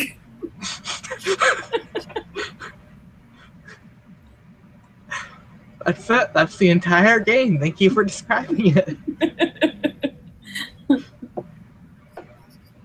No, I would never. I'll just keep turning other animals into dogs. Oh my god. Guys, I need to hit 9th level casting spells. I know, right? I can probably use my B shape and become a dog.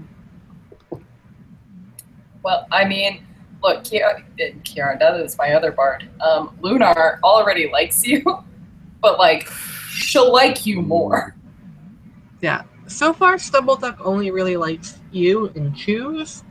Sorry, Mordai and Elaine. Just haven't done anything for Stumbleduck. Just kind of been there. You would think that's enough, being there for someone. No. Show appreciation for the twig, and you might. That's how you work your way up.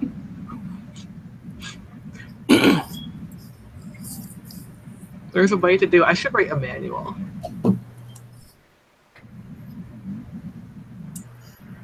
Listen, Like, people already were drinking, so I wanted to drink too.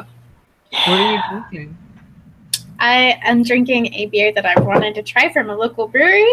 It is called Roxanne, and it's bright red, and it's a raspberry sour. That sounds really nice. I also have a raspberry sour in my fridge. Twinsies. I cannot drink, so Oh, don't why? have fun. I'm on antidepressants, Oh, I'm so and sorry. yeah, I specifically looked it up because I was like, oh, maybe it's one of those ones where it's like, it's just a bad idea to drink, but you totally can't. It has like serious interactions with alcohol, and I'm like, son of a bitch. That's fine. To be fair, you aren't really missing much. I'm missing mimosas. Damn it. God. Yeah. Yeah, Well, I love I brunch. recently fell in love with Long Island iced teas. I mean, you would though. It's They're all literally the iced alcohol and very Literally. little tea. There's no tea in it, actually. Oh shit, bits. Yeah, it's got like soda in it actually, which is weird. It's like, yeah, a little bit of soda, a shit ton of alcohol, and like some flavoring, I think.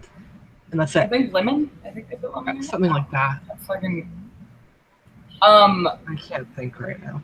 The thing that I'm sad about is it's once it hits fall, I love like the warm drinks, like hot toddies. Fucking love hot toddies, or hot buttered rum. Listen, fall is not about alcohol. Fall is about the pumpkin spice. Yeah, pumpkin Pumpkin spice spice. alcohol. What?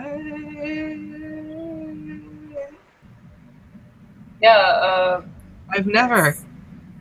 it's really good. It's really good if you add it to coffee. Fucking really good.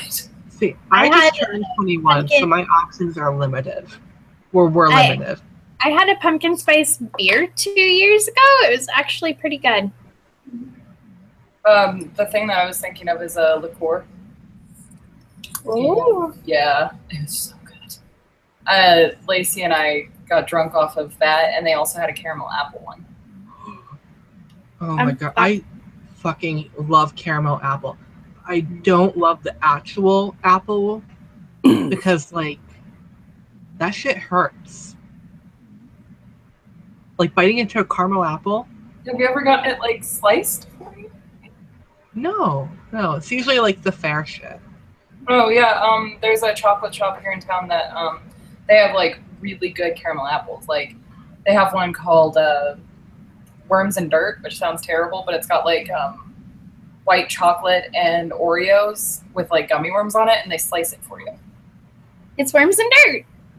That's one of my favorite things to make as a little kid. It was just fun. When I was a kid, me and my mom used to make a graveyard pudding during Halloween. It was just like a chocolate pudding with worms and Oreos in it, with a Milano tombstone. Ooh. It was great.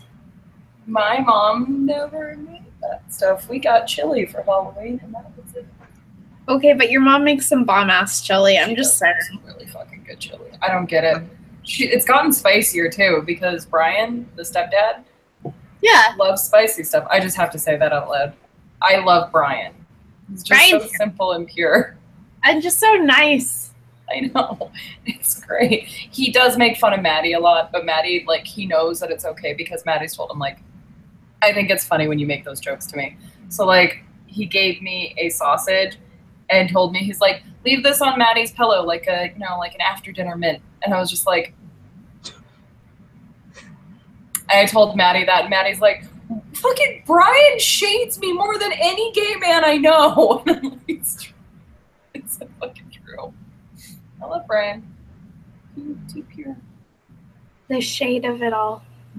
The shade of it all. Yeah, adore Delano. Still the best. I don't care. I don't think that you're a door on that post, by the way. I know I'm not, but god damn it, I am. What? Honey, you can think whatever you want to think. I just You're a love her so much. It was a like tag yourself thing, and it was different RuPaul drag queens. They had like Willem, Miss Fame, Adore, Alaska, Raven, and fuck, like 2 others that I can't remember. And Adore's was literally like social butterfly, drinks vodka for breakfast, and something else. And I was like, I don't care what I am. I'm fucking Adore. because I goddamn love Adore. Love her. She's the best. Just party. Just fucking... I fell in love with her the moment that she said, "I'm a fucking Libra," and it's just fucking. That's what I based my other bard off of. That's what I was gonna do. Did I tell you my bard idea? Yeah, where you wanted her to be a drag queen or him? Yeah, with but like merfolk. So she is Spock. So like, I'm a fucking mermaid. I love it.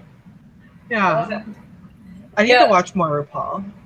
I love RuPaul. I haven't watched the newest season because I don't know. I don't have cable. I think that's it. But fucking so much. I think I've only watched season 5 and 6. That means you did see the one with the door, right? That was season 6, where Bianca Del Rio won. No, I watched 5 and 7 then. I missed her. Okay, yeah. Bianca Del Rio was also fucking perfect because she was just a bitch. She has a movie too. I watched it. It's not great, but I watched it. I know. I've been thinking about watching it. I need to watch that season before I watch it. I feel like. Oh yeah, if you watch that before you watch Bianca Del Rio, like in her prime, it's just like a meh.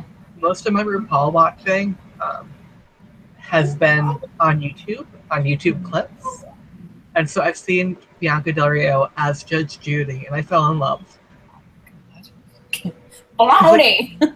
When it first happened, I had a friend actually come over and be like, "Hey, look at these drag queens," and I was like, "Okay," literally, and she showed me them like all dressed up as like Cher, and then came Bianca Del Rio as Judge Judy.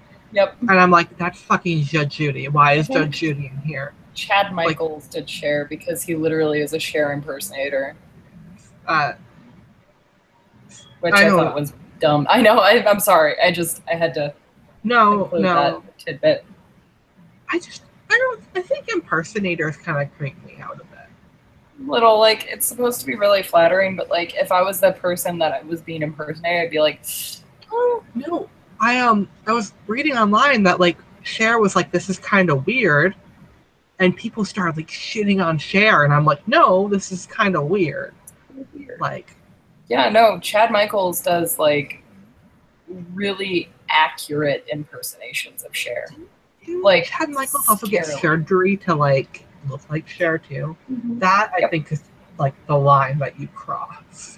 Yeah, to be fair, it really did help his drag, but like you just Cher. That's pretty much it. I love that. Also a really good drag queen, like really polished, 100% great drag queen. Do you watch Kathy Griffin? No, but I do like Kathy Griffin. She has a Cher impression that's my favorite thing in the world. That wouldn't surprise me, like, really at all. That seems like a very Kathy Griffin thing. Kathy watches Kathy Griffin. I know that for with Addie. Yes.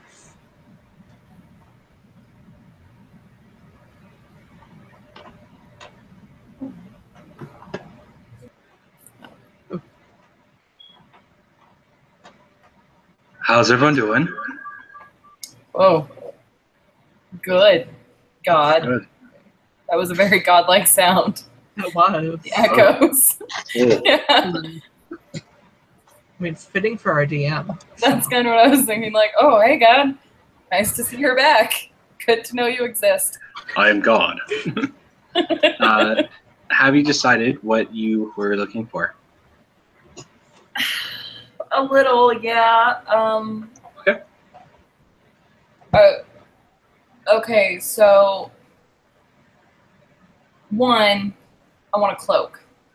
Not just like oh man, that's a nice cloak. I want a fucking cool ass cloak. You're thinking okay. I want it to be dark. Okay, dark cloak. So yeah, you look around and there's this kind of it's funny because it's not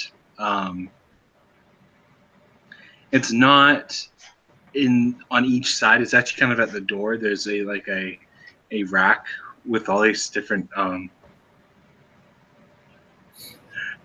couldn't do it. Couldn't do it. What? So it's near the entrance. There's a rack of cloaks on it, of varying colors. You see a red one, a kind of a dark gray one. You see a black one, and then on the other side you have a green one. And they're just there. If you want to go take a look at them. The black one specifically. And they both kind of look at you strange and go, those are our coats. No. What's your point? Isn't everything for sale in here? It's a shop. We just came in today with those coats. Do you need all of them? Yeah. For what?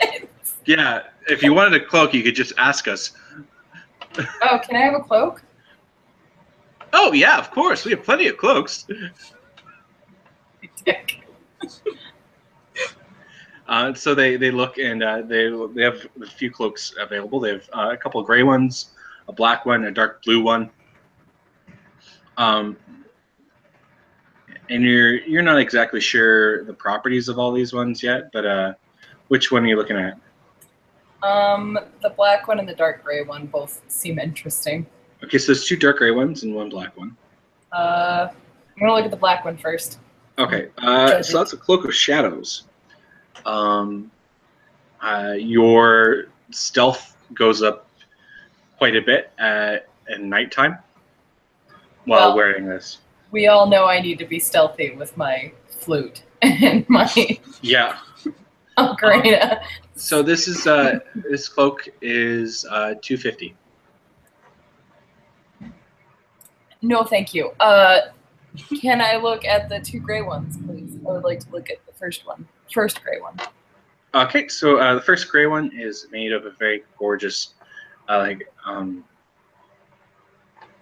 very thick cotton that seems to be treated with something to be water repellent, and it's a very minimalistic, as Larry likes to say, minimalistic cloak. There's not a whole lot to it, but it is very pretty looking. It's very form-fitting per se, and doesn't seem to be any magical properties to it. It's just like a really nice cloak. It's just a really sick cloak. It's like one of those cloaks you kind of like, finally, I have a good cloak. A good winter cloak, you know? It doesn't have to be a winter cloak. It can be any type of cloak. Yeah, don't put a box around my cloak, man. No, man. In fact, this cloak is good. And that's its magical capability. It's good for all weather conditions. It's so breathable, but yet so firm. Oh my god. It's so firm, and like the snow is just brushing off of me. No, seriously, that cloak is going to be an all-weather cloak, because I just think that's so cool. Okay, what's the other gray cloak? So the other gray cloak is a dark gray, and then you actually you spread it out, and you see a picture of kind of like it is a. Let me see if I can find a photo of it for you. Jay. It is it's a picture of a tiefling fighter. And the tiefling is red. I was gonna say, is it Mordai? It's absolutely Mordai. You have a Mordai cloak. Unfortunately, Mordai is. I know, that's the point. Oh. Oh shit. It's what looks to be a cloak that was his during his last bout that he had, where he tried to defend the championship, and you're actually not sure how that went, whether or not he won or not. I would ask him, but He seems a little out of it. disposed at the moment.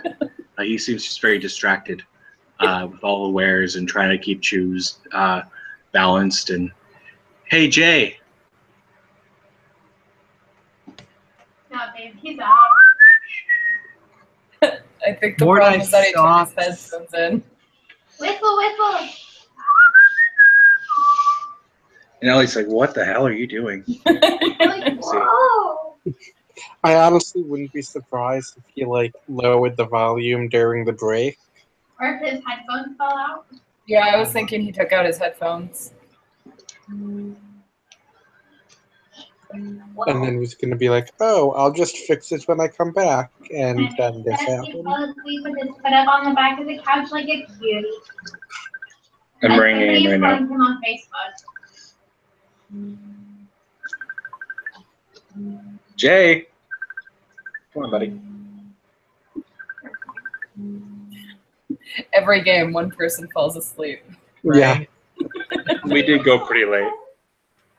Gotta have your coffee, guys. it He is drank coffee. weird right now for Jay.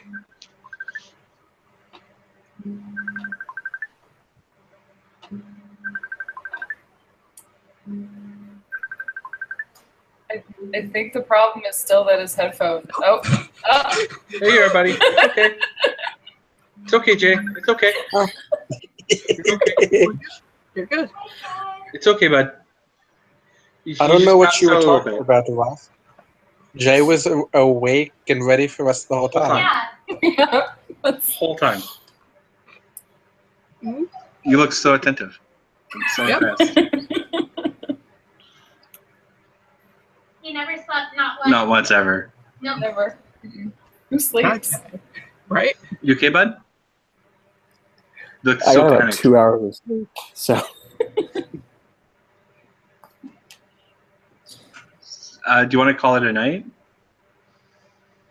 Lord no. Okay. All right. So we just found a cloak with your picture on it. It's you in a championship pose. Yeah, exactly that. And so yes, Lunar, that is what you find. Can I And- call Mordai over and be like, hey, dude, is this is you? So you Is this actually you? recognize it as some merchandise that would have been sold in Citadel at the Citadel games. It's like, oh yeah, that's from 2 seasons ago. Yeah. Oh, I only caught last season. Oh, okay, that's why I don't recognize it. Right. So no, I'm gonna say no to this Okay. cloak. Okay.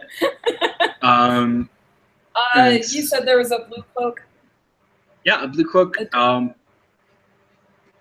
What is that Yeah, one like? it's I'm just it's kind of like- perusing. So this blue cloak, it's a dark. It's like almost black. It's a dark blue. And you know that the Moon Elves would have worn these. And you're not exactly sure. Like it's kind of fabled that they're still around. On the other side of the Cascades. But you don't really know too much about them. They were really good at stealth. Why don't you roll a perception check? Or I guess it was magical.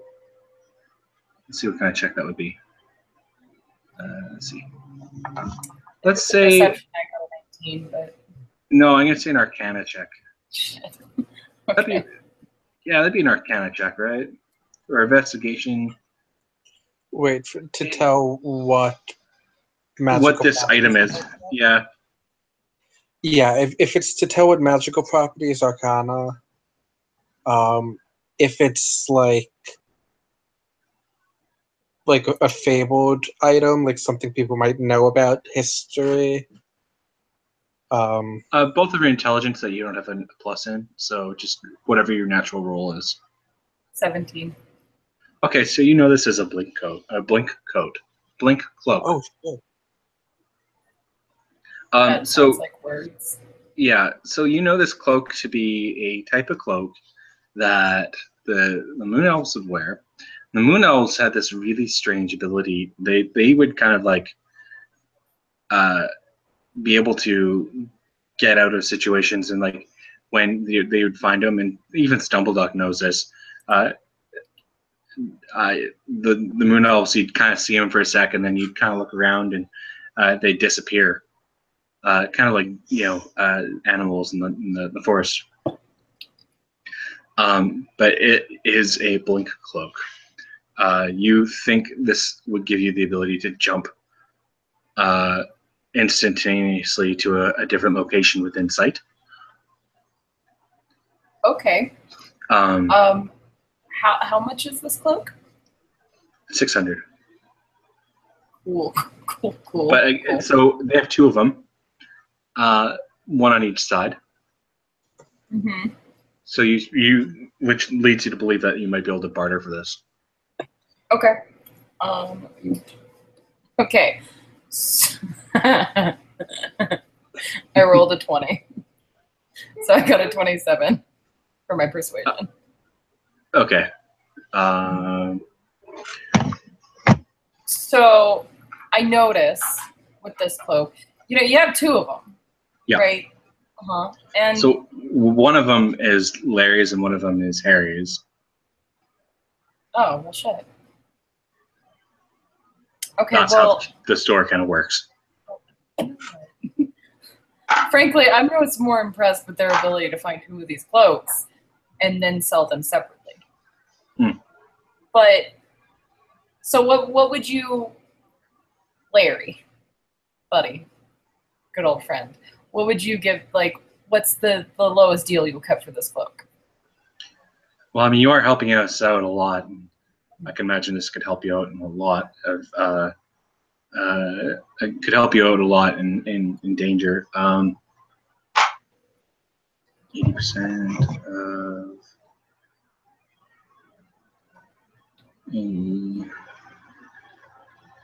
of sorry, 600. I might be able to do 480, and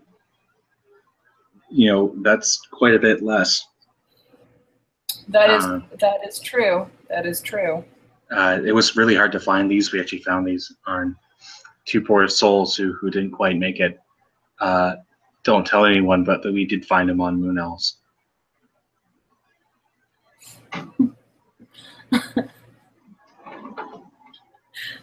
I mean, I'm looking at you. Hi. And so then Harry is like, oh, okay.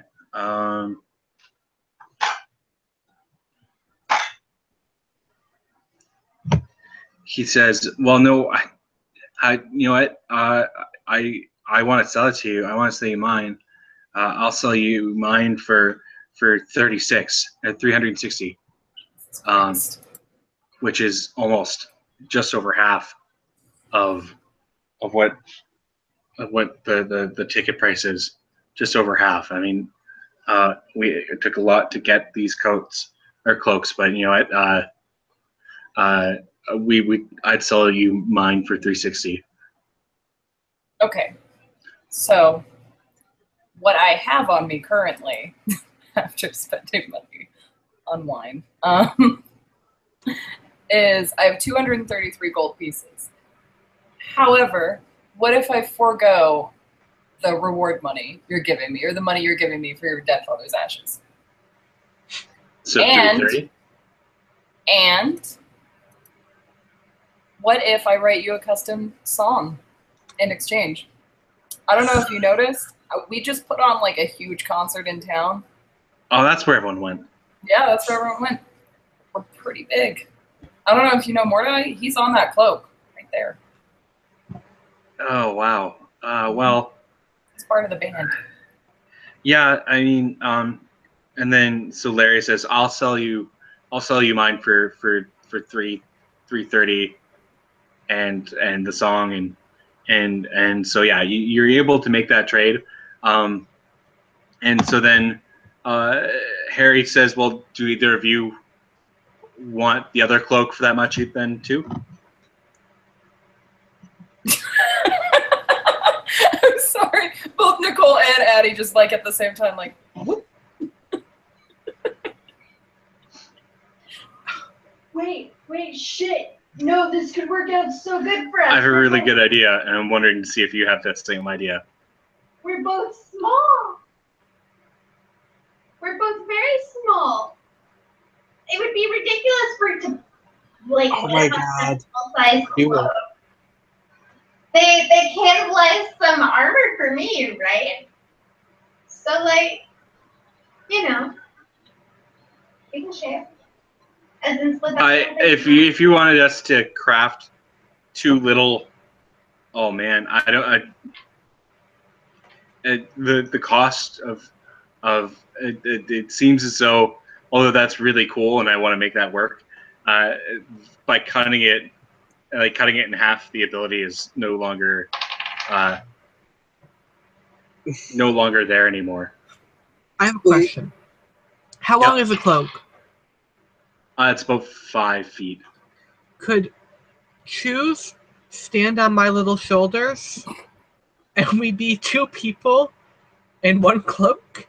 Well, That's what I was anything inside the cloak when it's like activated, and we're gonna say you get 3 of these per short rest, which is a good deal. No, long rest. 3 of these per long rest. Okay, 3 a day. Yeah, 3 a day. 3 blinks a day. Anything inside the cloak is teleported within eyeshot. What if I told you I just rolled a 22 on persuasion check? Oh, so they can't actually cut it. That would cause I get that. But I mean, you know, lower the price for these 2 small, adorable. Oh, so you guys can share it?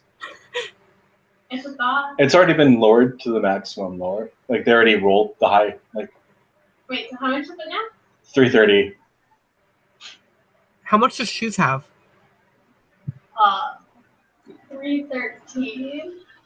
Okay, how much does Choose have in the bag of holding? That's how much Choose has. That's how much gold Choose has. Okay, well, I am but a poor Stumbleduck with 57 gold. Or, 52. hold on. That's enough for it. Yeah, No, that's if you guys split, yeah. Yeah, but that's damn expensive. Yeah, that is expensive. yeah, let me. Can I sell the wine bottle know. back? It's 20. That's 20 just gold. insulting. Yeah.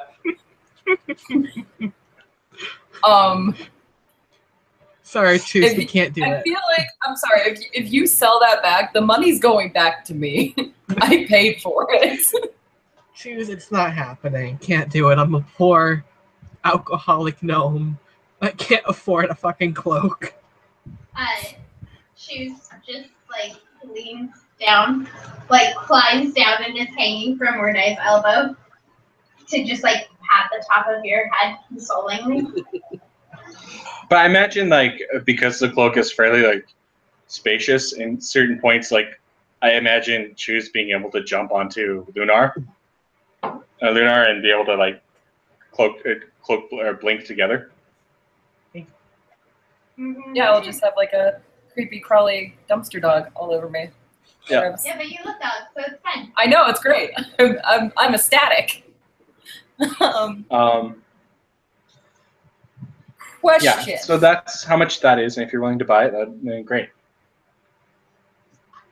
Okay, what if I'm still gonna try and barter music. No, you did. I know. And I'm gonna try and do it more. 330. Wait, how But much? you don't have any more money. No, music. Not money.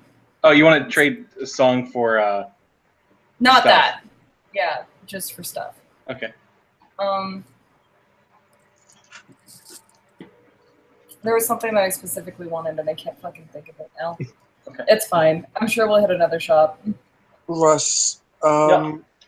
do I know the 2 wizard focuses that I found? How much those would be worth, and what exactly could they do? So sorcerers generally use these as means of. Okay.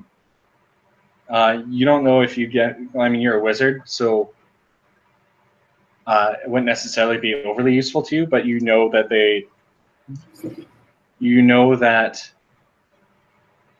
they could come in use at some point.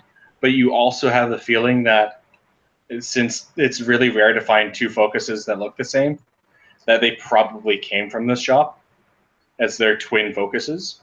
Oh, that would make sense. Yeah. So if you're just if you want to try selling them, I would here. Let me see if I can. Oh fuck. Okay, so they're worth about 170 each. Okay. Get rich.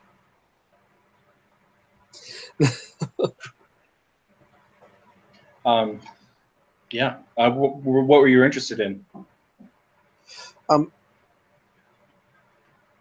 Like the first thing I wanted to know was exactly what they would be good for, and then I was thinking of if they weren't useful to sell them. Well, you can't think of a use for them now. The only thing you could really think of is like selling them at a different point, because you're not a Sorcerer. sorcerer, right? Okay. Like in any game, like any item could be found useful at some point, but it's just an item, right?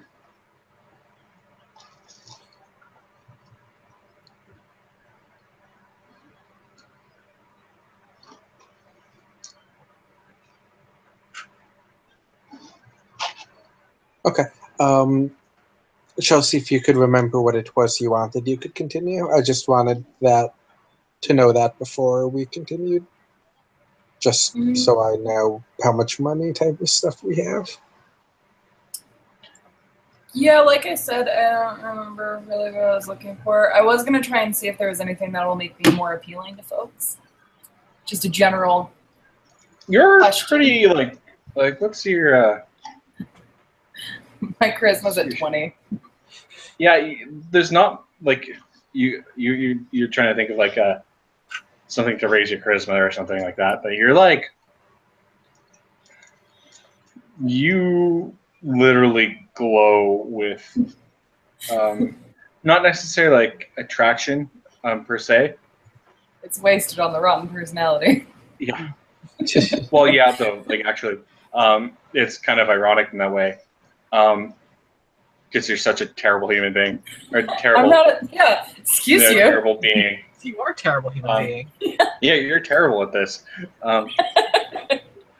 Okay. Well then. Yeah, stumble. It's actually your turn. So if you wanted to try to like buy something with your 52 gold. I'm so fucking rich. Yeah. So I imagine Stumbleduck the whole time has been like looking at Mordai, and then at the cloak they found, and back to Mordai, and back at the Mordai cloak, and he can't fucking believe that Mordai's face is on a cloak. Jay. Hey, buddy. Stays. So all good. Stumble just wants to ask, how much is that cloak with the face of the demon? 500. Fuck that. Jesus. So Now, would Jay know how much it's really worth? Is it worth 500? Yeah, you like It's vintage. It's a vintage collector's item. Okay. Stumbleduck is going to turn towards Mordai and look in his face and say, "You're it's not worth it." Oh. God. Holy shit. This is what Jay has to wake up to. Real nice. Good morning. You're not worth it. when I Hashtag sized up meta this 2 listening. feet of druid. It's not worth it. God. We should leave this shop. It's tearing us apart. No, I want to see if they have any musical instruments. Yeah. So,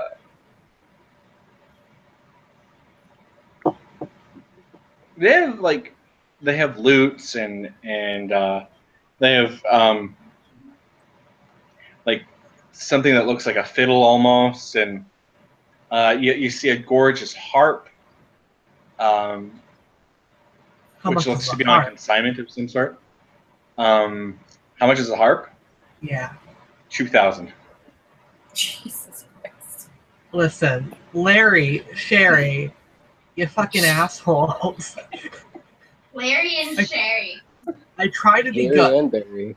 I try to be good. I try to help people. I try to help the environment and the animals and the world around me. And here you come with your bullshit.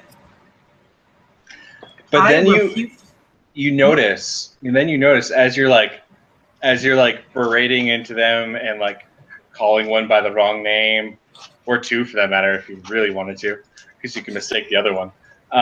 Gary, fuck it. And then you notice, you realize very quickly you don't quite have enough money for a proper instrument. But you notice that there's like utensils, and you realize that you might be able to learn how to play the spoons. How much are the spoons? 5 gold Gary? piece of peach. 5 gold piece per spoon. Can you go any lower? Must be like super fancy spoons. Yeah, they're like really nice spoons. They look to be like silver and they have like really nice intricate designs on them. They look like they're from like they were pressed in capital, not Citadel, but in fact capital. So they're fairly old.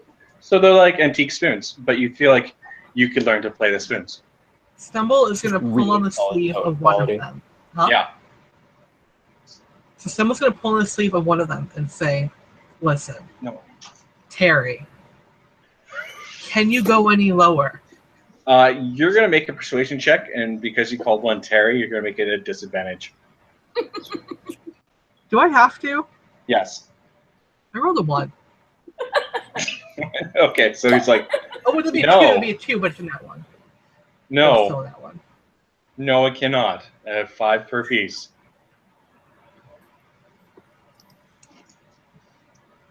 So, Oh, it's 5 per spoon. Excellent. Cheers just feels real fucking bad right now.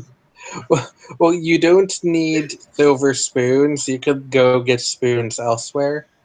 Question. So- Oh, okay. Go ahead, Nicole. Sorry. I was just gonna say, Mute. choose is gonna. Okay. We'll get it right one day. Choose is gonna try now. Choose goes up and pulls on one of their sleeves and goes, spoon. Less, please. So you're gonna roll a persuasion check. That's a 15. Yeah, okay. He's like, aww. I'll give them both to you for 7. Choose looks at Stumbleduck expectantly. Stumble nods. This is it. This is my Okay. calling. Is Stumbleduck going to buy them for 7 or Yeah. Or is- 2 for 7? not Stumble 7 will- apiece? They're 7 conglomerate. 7 total. Stumble will do it. All right. Sounds good. So add that to your. The only person who doesn't have an instrument now is Lane. That's almost fitting. Um, Now you're And gonna have now to learn how to get good at these for the first little while. You're gonna have to learn. You're gonna every time you do a performance check, you're gonna do it at disadvantage because you don't know how to play. Me? Because Damn, you have to learn the spoons. you're right. That's that's gonna take some time. Are there any smaller utensils, or like, I don't know, squirrel hands? Tiny castanets. Um, Not like a little shaker, tiny triangle.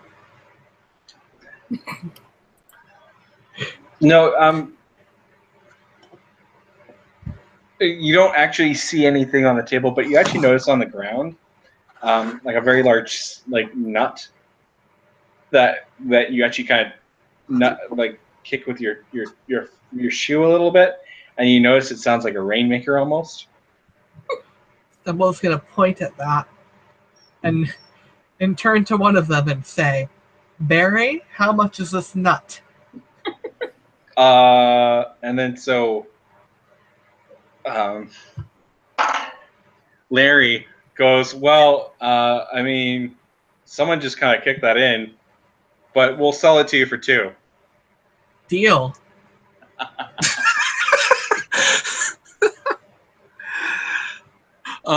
Because they're all a little bit tipsy still, Elaine is gonna look at that and just start laughing. Nice.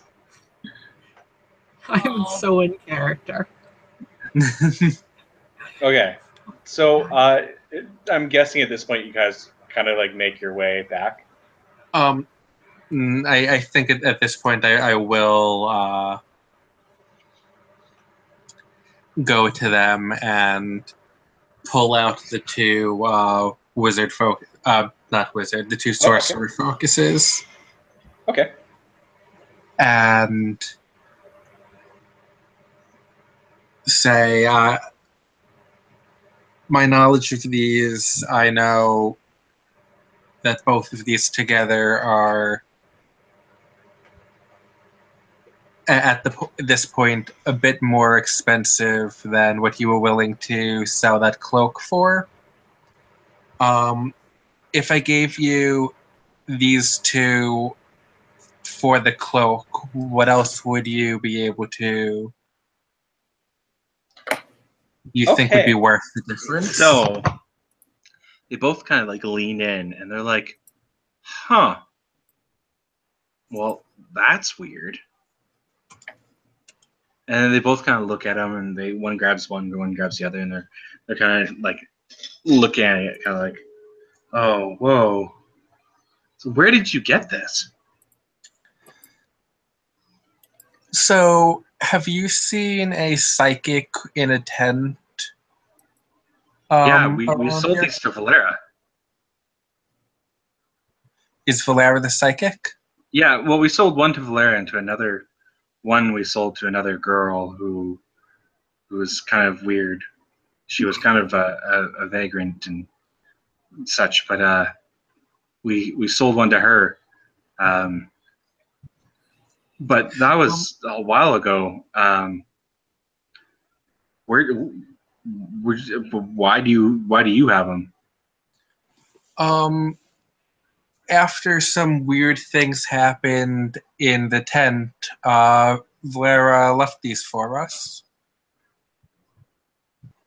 That's really You strange. said that you sold these to 2 separate people. Do you know why she would have both of them? I know Valera was friends with her. Okay. And Actually, I think her name was Valera. At this moment, Elaine is going to cast Prestidigitation, and in her hand make a little image that looks like the psychic that we met, and say, "Is this her?" Yeah, it's Valera. We share. We're essentially her neighbor. That's really weird that she would leave those. Like, I remember when she bought hers and she gave the other one to Solera. We haven't seen Solera in a while, though.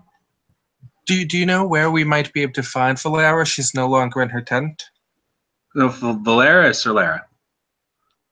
Valera's the one. The Valera is the one who owns the tent. Yeah, and she's Valera's the one the that ran vagrant. off. But Valera was the one that left us, right? Right.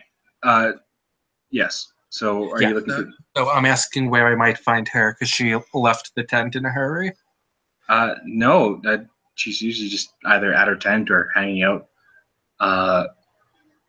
Either in her tent or sometimes she'll go by the docks, but there hasn't been a ship in town for the last couple of days, so I can't imagine why she'd be there.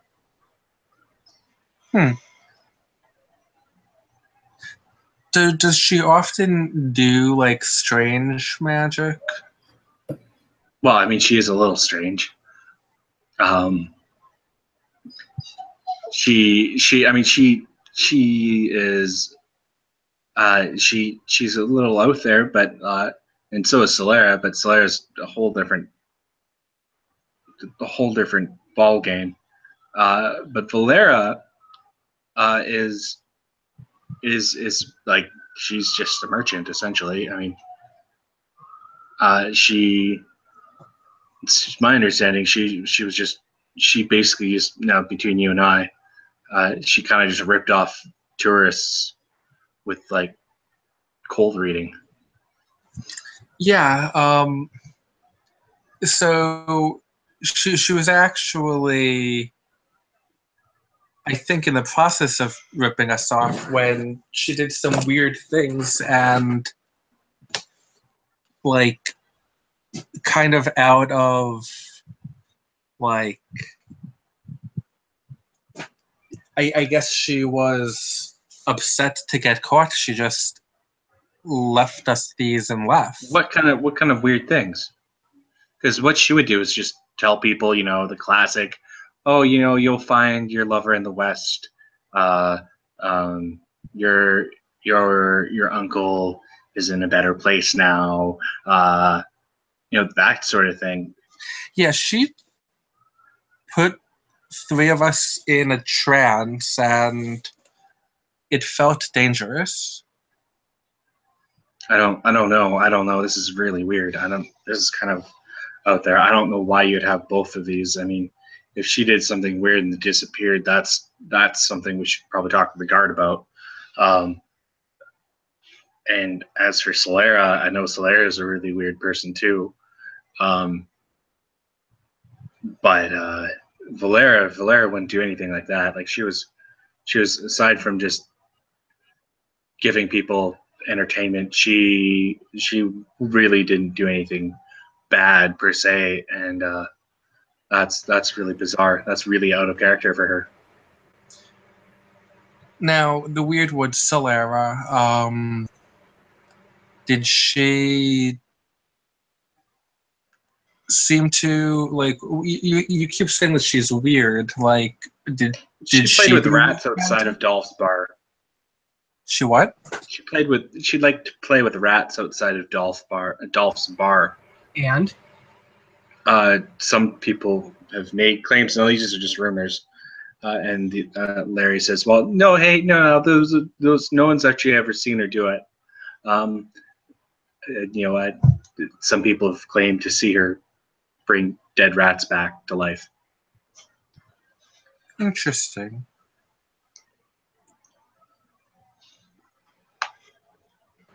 Stumble says, good for her. Doing the good work.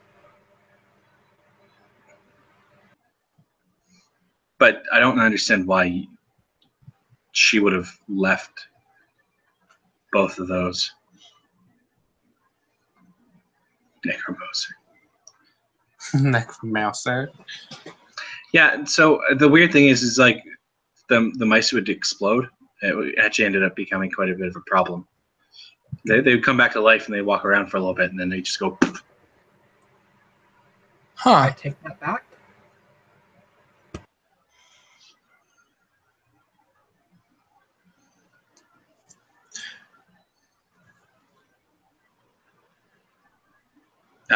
Yeah, I mean, If we really wanted to buy these, this is really weird. If we wanted to buy these, because we just sold them. I don't know. I guess because it's so weird, I would do. I guess I could do a straight the 2 of these for the cloak. For the blink cloak? Yeah. And then you'll be able to sell these again for. Yeah, but what if they come back and they kind of go, "Hey, what are you doing it there?" Especially for a blink cloak, you know. Why don't you go ahead and roll a persuasion check on him? Okay.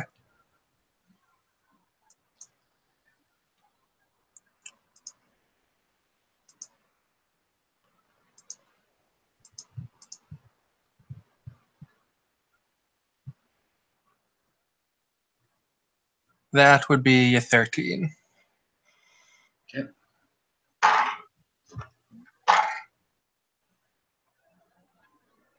Um, 13? Yes. Okay, cool. And he goes, all right, well, you know what? You're doing us a favor, and I feel like we're doing a lot of each other favors here. I will give you the cloak for both of those. Thank you.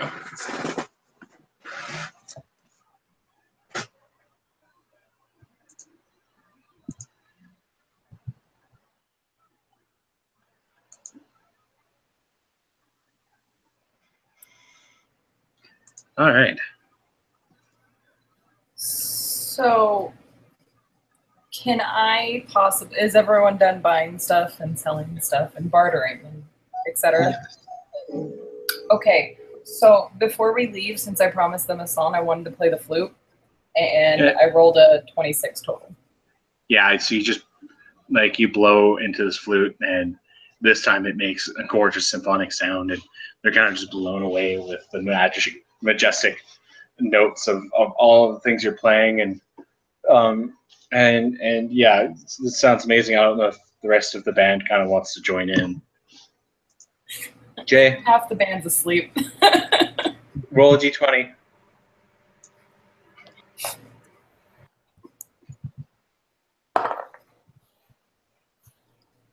Uh, 12. Okay, so you're somewhat awake. Oh, I was thinking about drum accompaniment. Oh, I was just making a joke.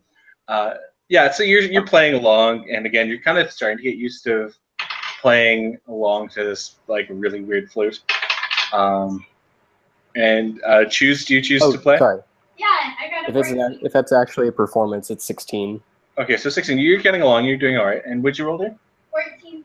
All right. So and so the drums are coming in. And you got the tuba as well, and you got this tuba on top of Mordai's head, and so you're Mordai's doing this. So Cheers is going back and forth a little bit, waving back and forth, but it's doing all right.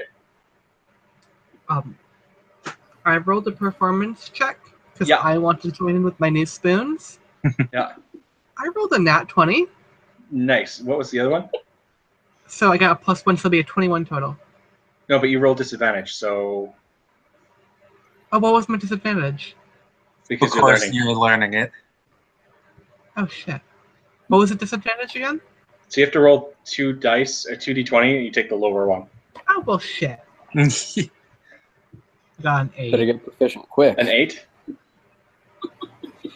Okay. It's 8 plus 1 though, right? Yeah, so it's a 9. So you're getting a little bit better. Okay. Yeah, and you're kind of just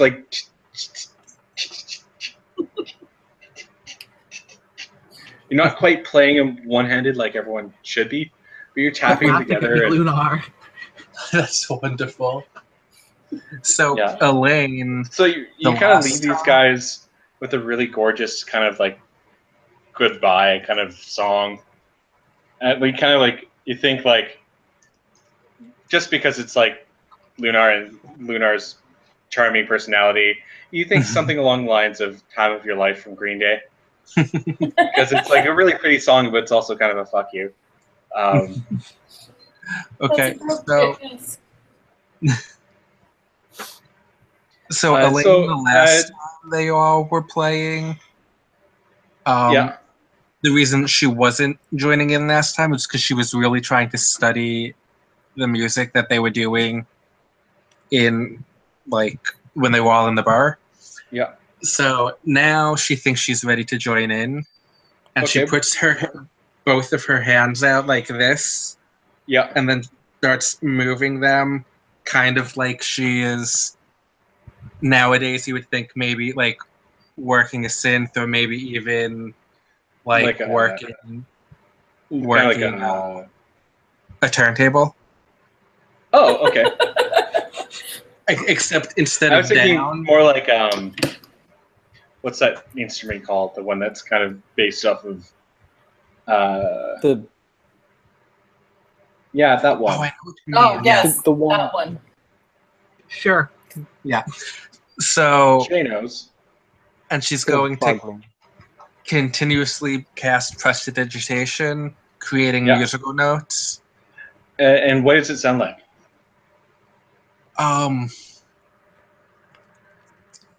She tries to do like melody wise Theremin, similar to what was being done last time, except it sounds more like synth pop than actual music notes. Okay, so like it sounds like a synth, like a theremin. Yes. Then. Yeah. You're essentially playing an air theremin. Yes. That's lovely. Okay, cool. And what was your performance check on that? Now, because this is magic based, should I do it based on my spell proficiency? Shit. Or should I? So you're casting sound. Yeah. That sounds enjoyable. I feel like you should probably be able to just go ahead and do that then. Okay. Yeah. So that's a 16. Okay. Yeah. So you've got this odd theremin sound thing that kind of works really well with everything else, and it kind of sounds. It's just everyone's playing in this band. It's great. The Dumpster Dogs or whatever you want to call it, and everyone's just doing a great job. And like both the brothers are kind of quietly tearing up, and everyone's very thankful.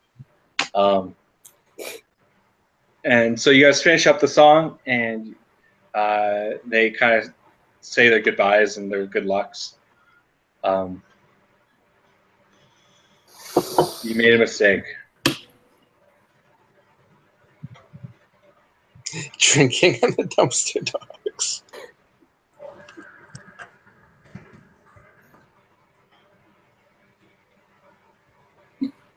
My foot is asleep, and I want you all to know that it hurts. That's really rough, buddy.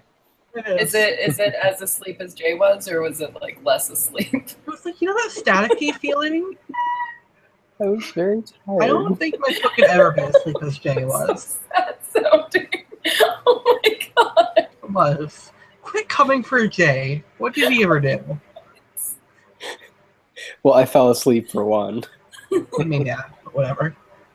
And I fell asleep again for another, so. And then second time?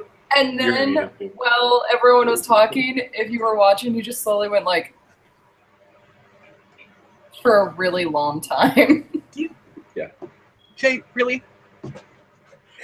It's 4 in the goddamn morning. Yeah, let's finish this up here.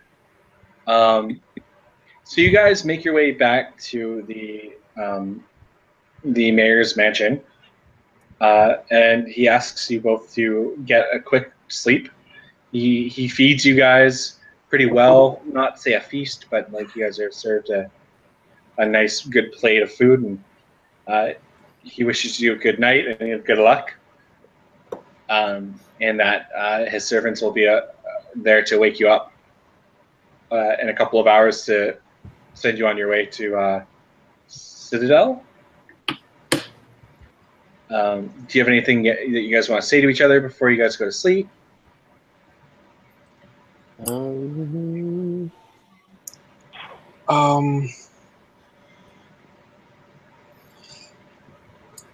Elaine is going to go to Lunar and say, because your tin flute seemed to have magical properties, would you like me to try and figure out what exactly it does for you? Oh man, yeah, that would be cool. I just figured it was like an all-in-one band flute, but sure, yeah. Just like a really Like cool, the- thoughtful gift. But, Like, yeah, like, if you want to check it out, go ahead. There's really a good chance that that's all I'm going to be able to tell you, but Yeah, so you can go ahead and try to like make a roll to see if you can ascertain what the flute does. You roll Well, a 1 and we actually learn less about it than we already know now. Like suddenly we forget that it makes all that noise. We're like, oh, shit. we thought it was magic, but we're now certain that it is not. I actually think I'm just that good at playing music now. so with a simple Arcana check, I got an 18.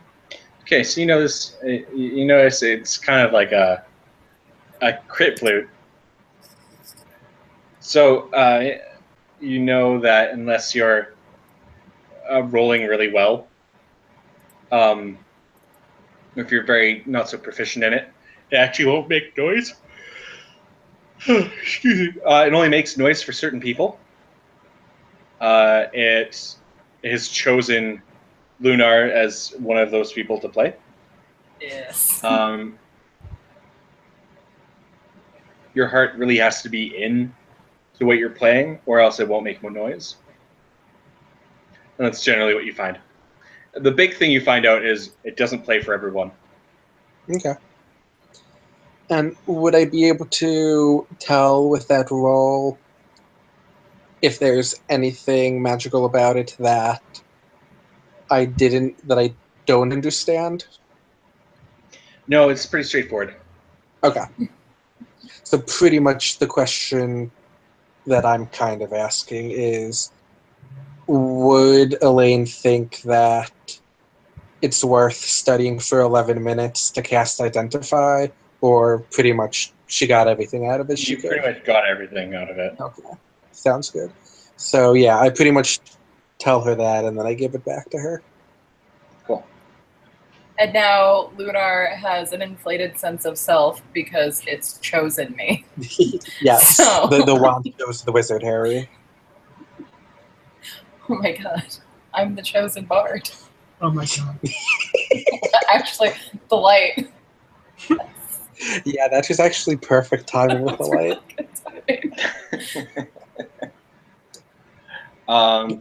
Yeah. Did anyone else get anything magic that they don't know what it does? I don't remember. I mean, I Check got my this clothes cloak, out. but... Oh, wait, I have this ring! Oh yes, I could study the ring Oh yeah, for you. so the goggles and the ring. Okay. So I'll start with the ring, and that was only a 12. So you have in your possession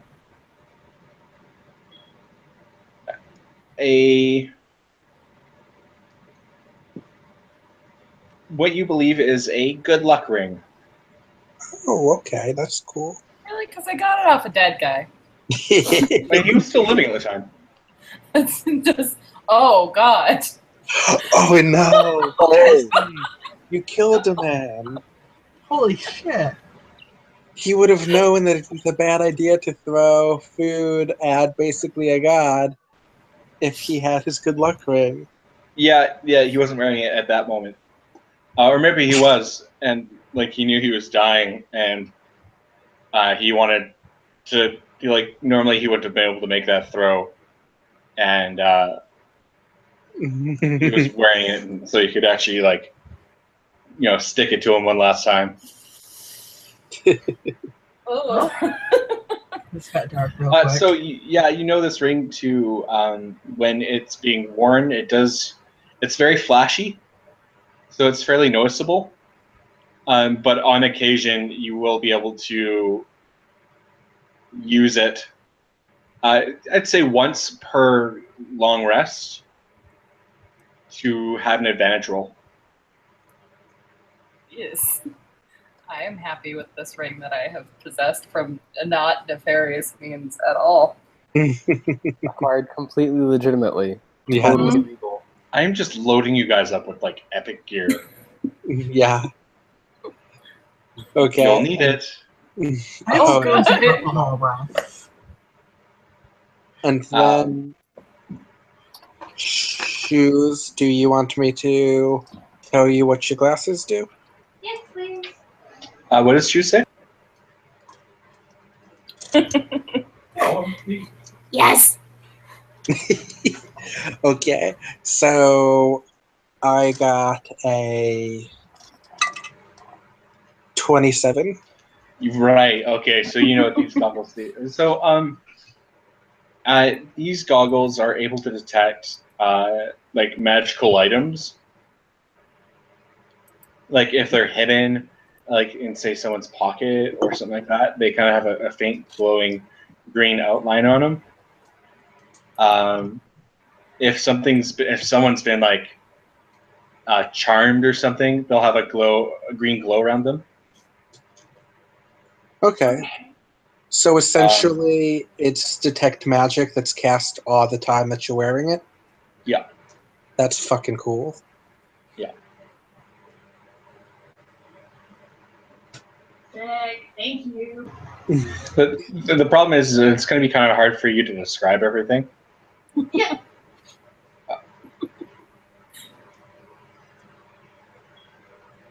I mean, technically, though, okay, from what I was remembering, can't Stumbleduck and Shoes talk to each other in the native tongue of raccoon? Yeah, we actually went over that. So, Jerry, if you could just go over how. I was kidding. Oh, okay. Shoes is not actually going to be Tammy. Okay. Yeah, so they could probably, if they decided that they could talk to each other and all that, they could probably kind of communicate a little bit better. Also understand that these magical items don't exactly make sense to choose. Yeah. Choose is a fucking raccoon.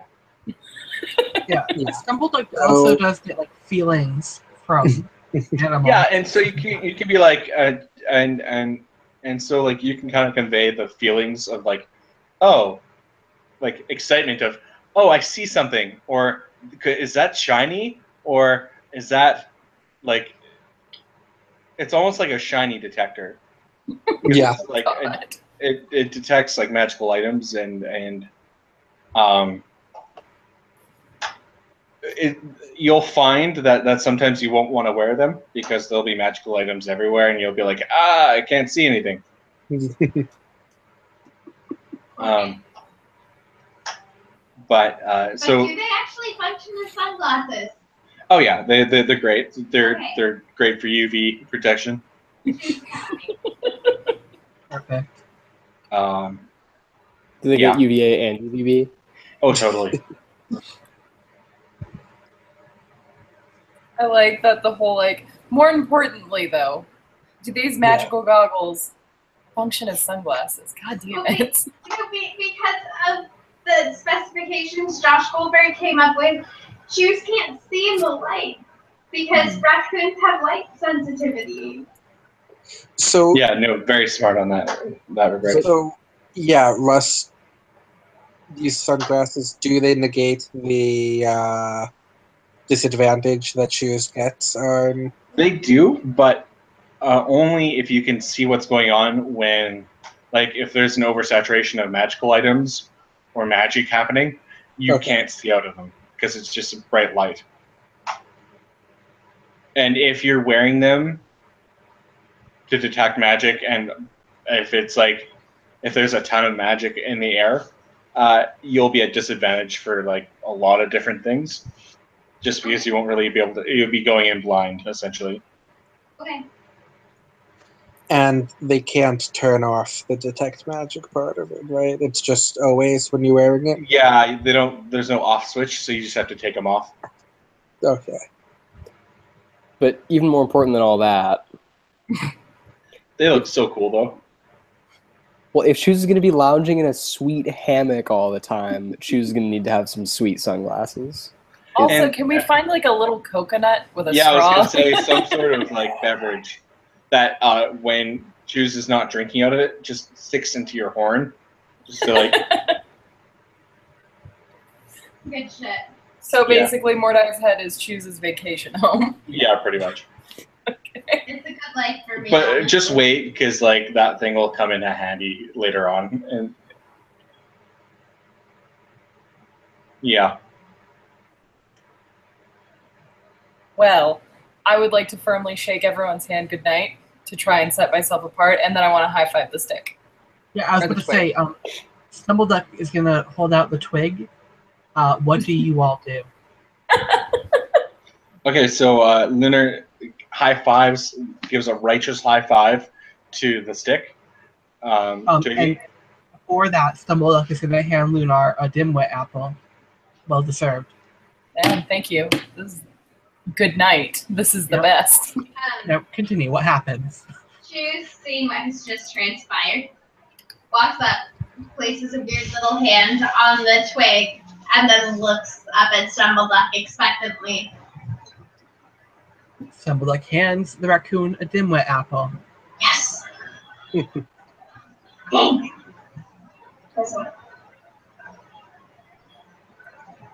Anyone else?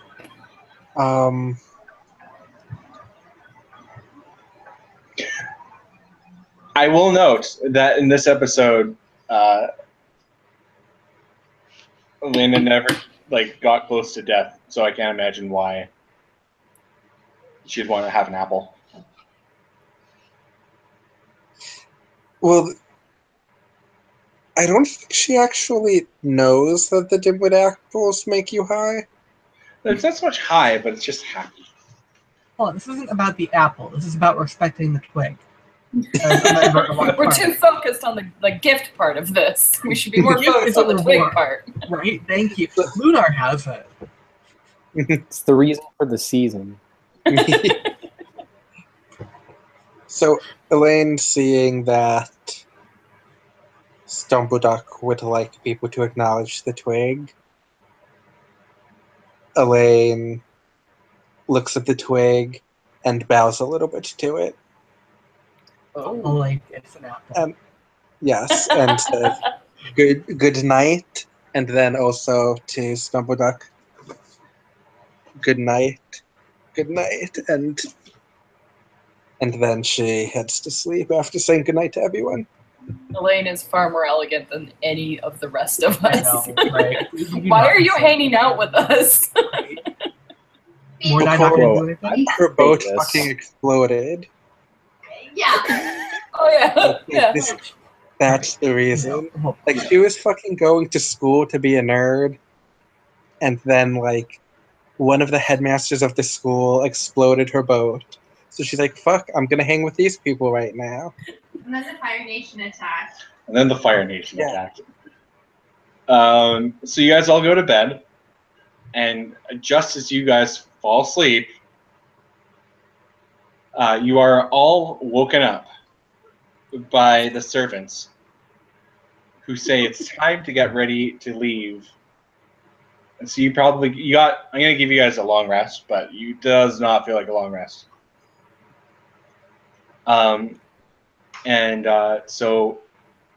Excuse me. You guys are ushered upstairs to the roof, and in the mayor's house, it's all like very like almost Victorian-esque decoration.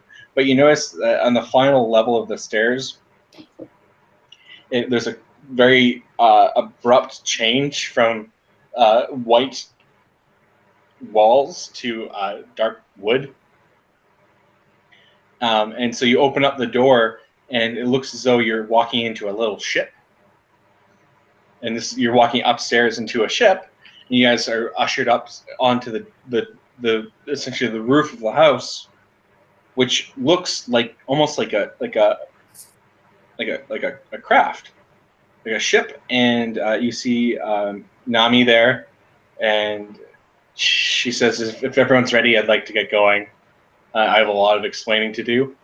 the door shuts behind everyone, and a very large balloon pops up from one of the pillars on what looked to be like a chimney, and it kind of whoop, and two more pop up as well, and everyone is lifted up into the air. So basically, the ship is embedded in the house, and it just kind of lifts upwards, and you're pretty much being upped right now. But it's more like not like a but more like a hot air balloon. And the balloons are kind of pointed forward, and there's kind of like a small circle. There's a pillar, and on top of the pillar is a cylinder that has a. You can see straight through it, but Nami puts her hand on a panel at the front of the ship, and what you guys are able to tell is wind is being shot out of the back of it, and that is what is creating propulsion. And so you guys are lifted up over Trerio, and you're able to see the whole city as the sun is rising, and it's a golden orange color, and it's very, really beautiful. And you're getting higher and higher up in the air, and you're able to look out at the ocean, and it's like a deep purple. And off in the distance, you see just a ring of, but almost looks like rain clouds all around the island as you're going up. And you look to the northwest, and you see a very large city shining in the distance. And that city is being held up by three what looks to be giant mechs. And as you get closer, you notice that there's smoke coming out of a very large cylindrical building in the very northern end of the city. And it's at that point Nami says, "That's the Senate. Something's going wrong." That's what? That's the Senate.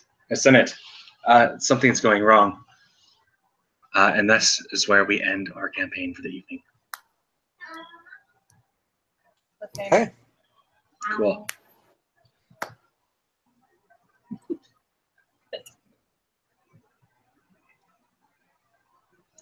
All right, everybody. Everyone's looking pretty tired. Oh, and to let you know, I did figure out what spell I'm getting from the books. Which one? And it is one of the new spells from Unearthed Arcana. Oh, okay, what's it called? Wild Cunning. Wild Cunning? Yes. And pretty much it lets you do nature things. It is, in fact, a druid spell. And I could either tell you about it now, or I could. It's a very Stumbleduck.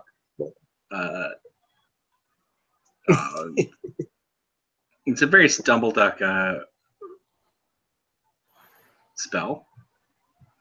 Yeah. No, that's cool though.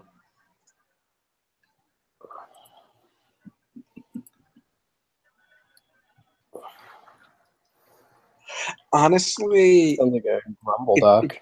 something that would be better for Stumbleduck, but it's not necessarily something I would expect Stumbleduck to actually use. I don't want the sass from the only person that did not recognize the twig as a amazing party member, as someone who is worth attention and praise. Clearly the protagonist of the story. I Clearly, was about to, and then the scene moved on. I feel like you weren't. I gave you time. He was actually, if you noticed, he was going like, Then let's just rewind 1 second. What do you want to do to the twig? What is? Well, Elaine did what I was gonna do. Where I was gonna be like,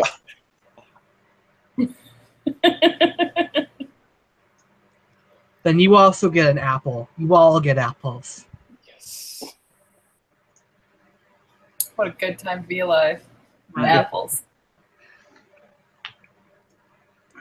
So our party is being lifted up and escorted to a gorgeous-looking citadel. Aside from the fact that something looks to be going down, and we're not quite sure what. We will find out in our next episode. Of Dragon Ball Z. Find out the next episode of Dragon Ball Z.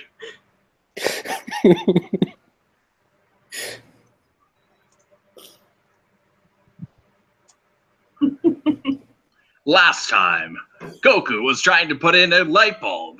30 episodes later, will he get it in? Find out on this episode of Dragon Ball Z. Ah!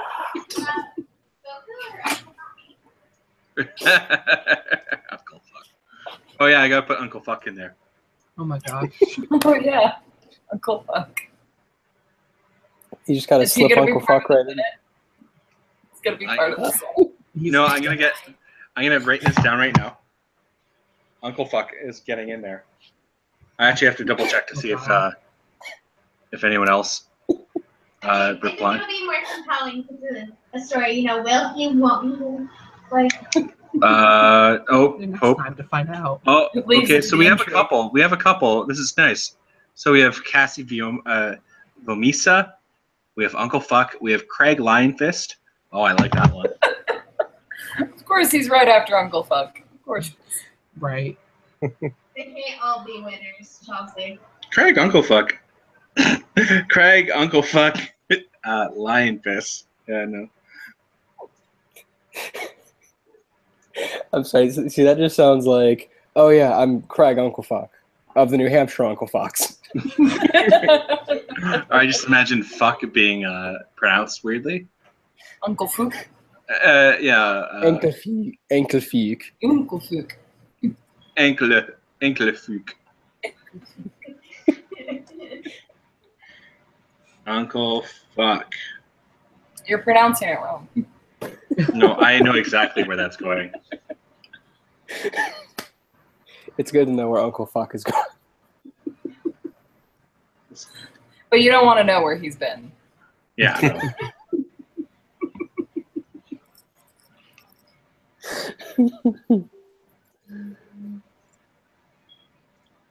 Oh, so do And you- then Pope actually responded. With actually like good names, except for one of them is really bad. I'll let you pick which one. Varash Kariva, Edwin Ariala, Laya, yeah, Grosh Koot, Natalia Shimmerblade, and Ted Cruz. So Ted Cruz is the good one, right? Yeah, that's a great one. Right? Yeah, right? That one, he's a very mild-mannered Senate member who Secretly the Zodiac. secretly kills everyone. Right, I was going to say. I don't know. At this point, I kind of think that it's Gomeo. That's The Zodiac Killer. Gomeo is Ted Cruz. the big. Stop giving away parts of the story. Jeez. Right. Russ has worked really hard on this. All right, these are gonna be Hashtag great. Ted Cruz. Going on. Yeah. Oh my gosh. All right. Next presidential election. Yeah.